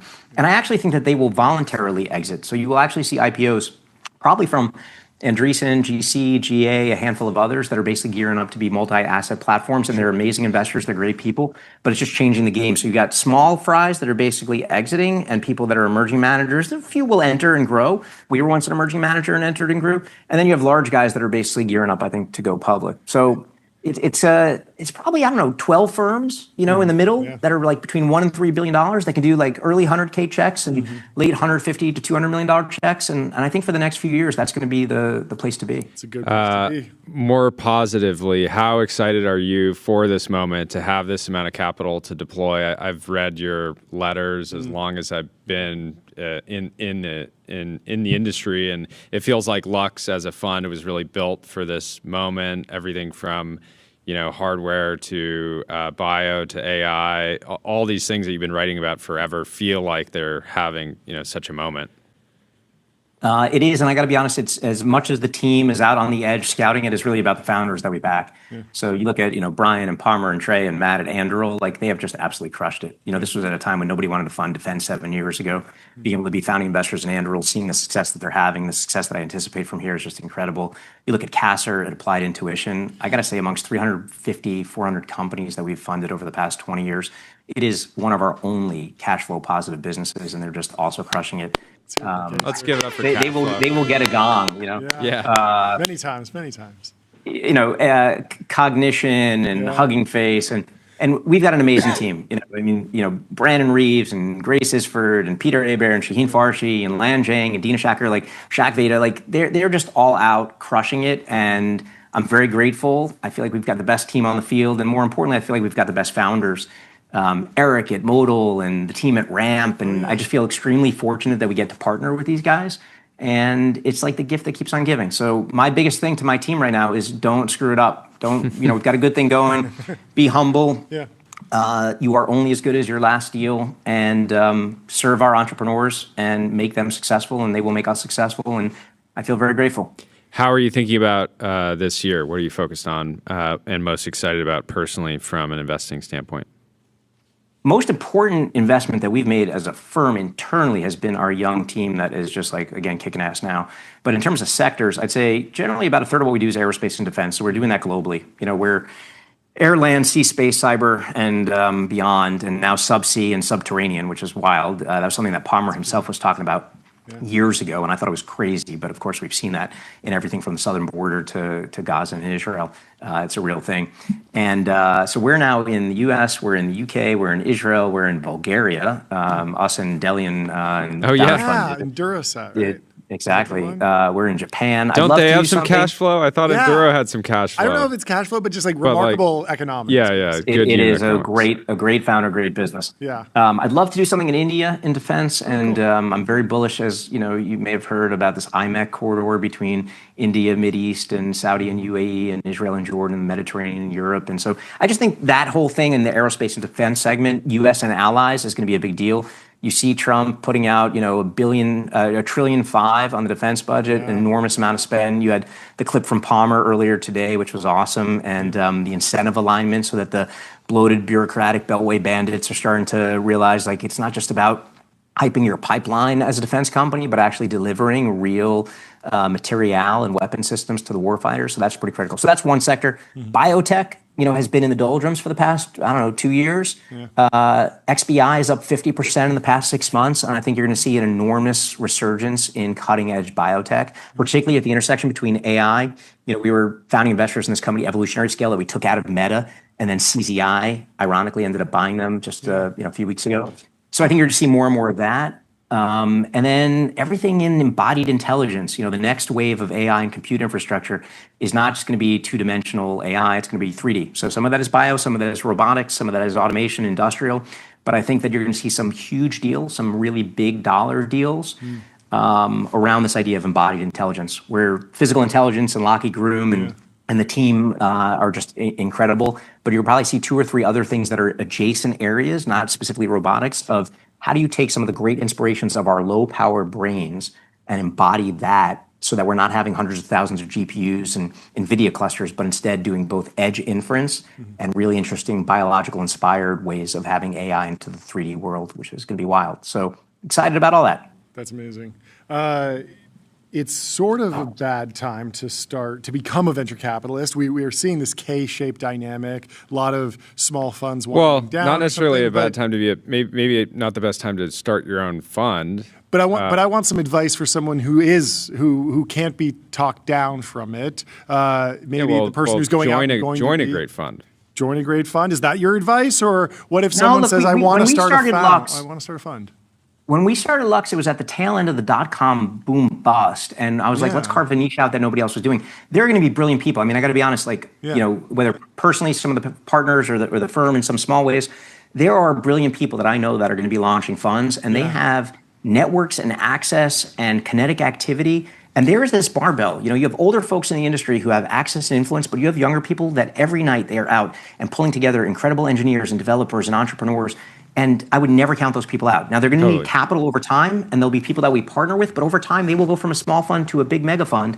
So I would never discourage anybody from starting a fund. It is one of the great entrepreneurial things to do. Totally. But yeah, if you go back to 2021, where the numbers that we're referencing and that the journal's referencing, it's like if you knew founders, people would be like, well, here's 20 mil. And it's like, I don't think we need that many more funds like that. It's like you want the life's work allocator who has a differentiated view, network, et cetera. Look, if somebody was saying in 2023, 4, 5 that you're going to start a media business that is going to become like lightning in a bottle and compete with CNBC and be more relevant to a younger generation and be broadcasting on Twitter, you'd be like, what? But you guys are crushing it. You have found a niche. You've got a vibe. You're just, it's incredible. And so why shouldn't somebody be able to do that venture? I will never discourage anybody that wants to start a venture firm, as long as they're thinking about, how do I do this in a really distinguished, differentiated way, and I can be so good that they can't ignore me. Yeah.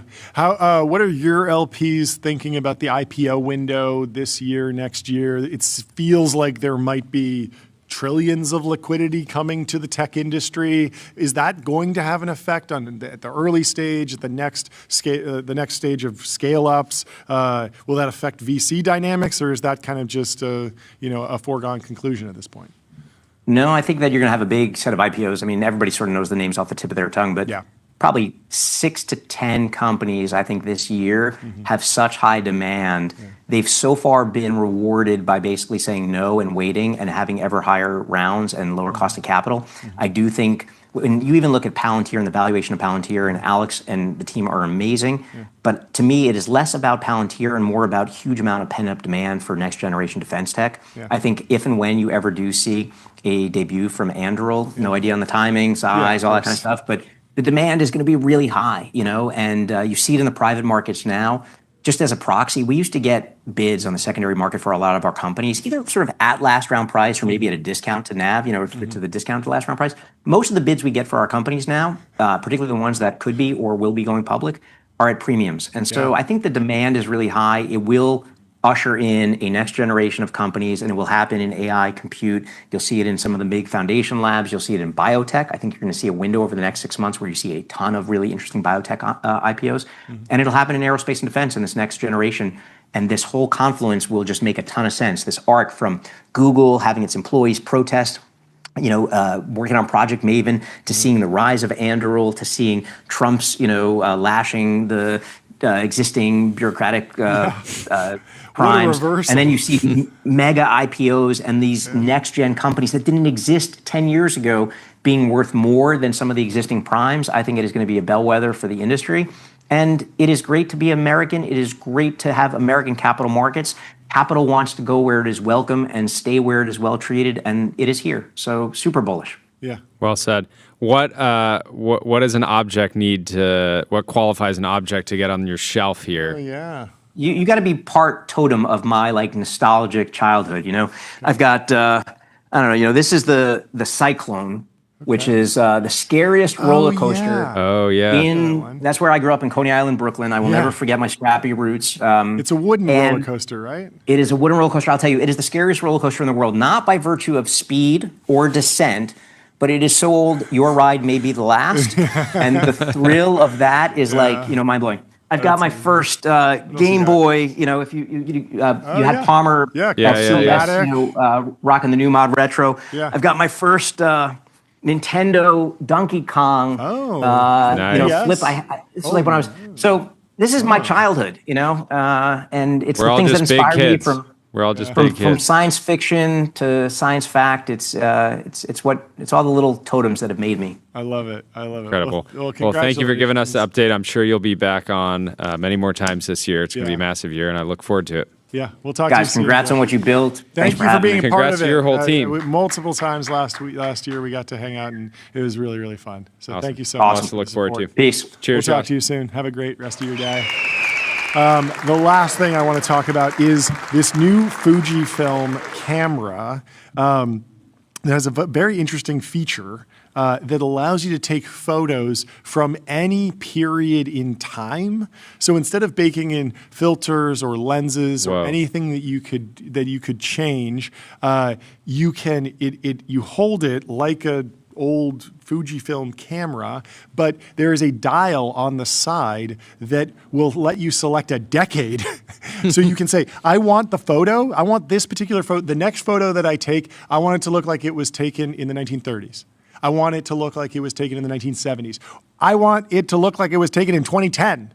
And it will emulate that directly on the device, bake that into the file that it gives you. Is it film only, or does it actually give you a digital? I believe it's digital. Let's read from this. It says, as at the Fujifilm new product experience event, I tried out the Generation Checky Instamax Mini Evo Cinema that can shoot. It can also shoot videos.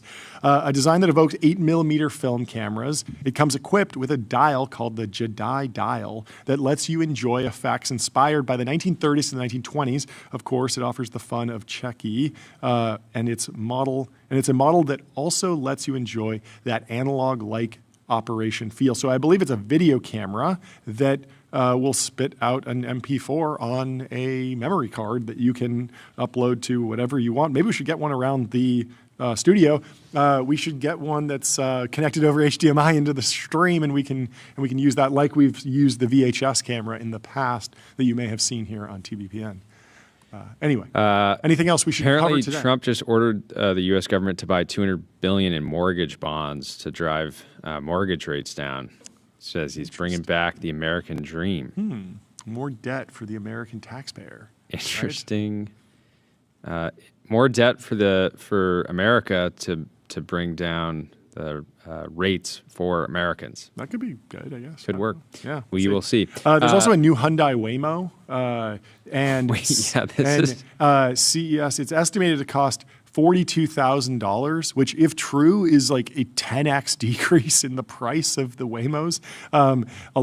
Political reality being a little bit spicy here says this is the end of the cybercab before it's even born. The ability to adapt the Waymo sensor tech to almost any vehicle means Waymo can pick and choose vehicles based on grade, market fit, and other variables. So you could be in a rougher environment with a lot of potholes.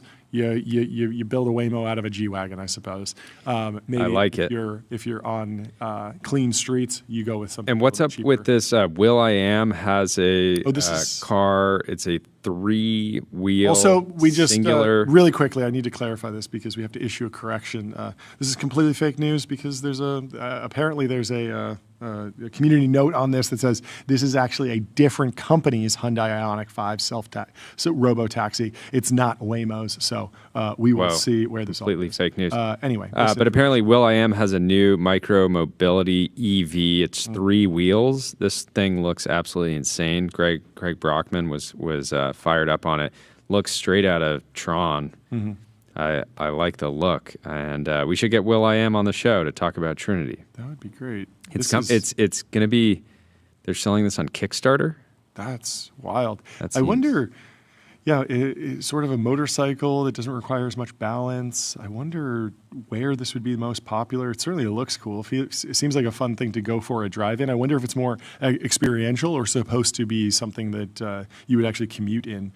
Driving through Los Angeles, and that feels a little treacherous to me. I don't know that I would actually choose to do that, but maybe as a replacement for the golf cart. Very curious on price point as well, on where this will land. But we'll work on getting will.i.am on the show to talk about it. Thank you for tuning in today. Super fun show. So many great guests. Billions of dollars in fundraises. Yes. And I can't wait for tomorrow. I can't wait for tomorrow either. And we will see you tomorrow at 11 a.m. Pacific. Leave us 5 stars on Apple Podcasts and Spotify. Subscribe to TBPN's newsletter at tbpn.com. And we will see you tomorrow. Thank you, folks. Good night. Have a great afternoon.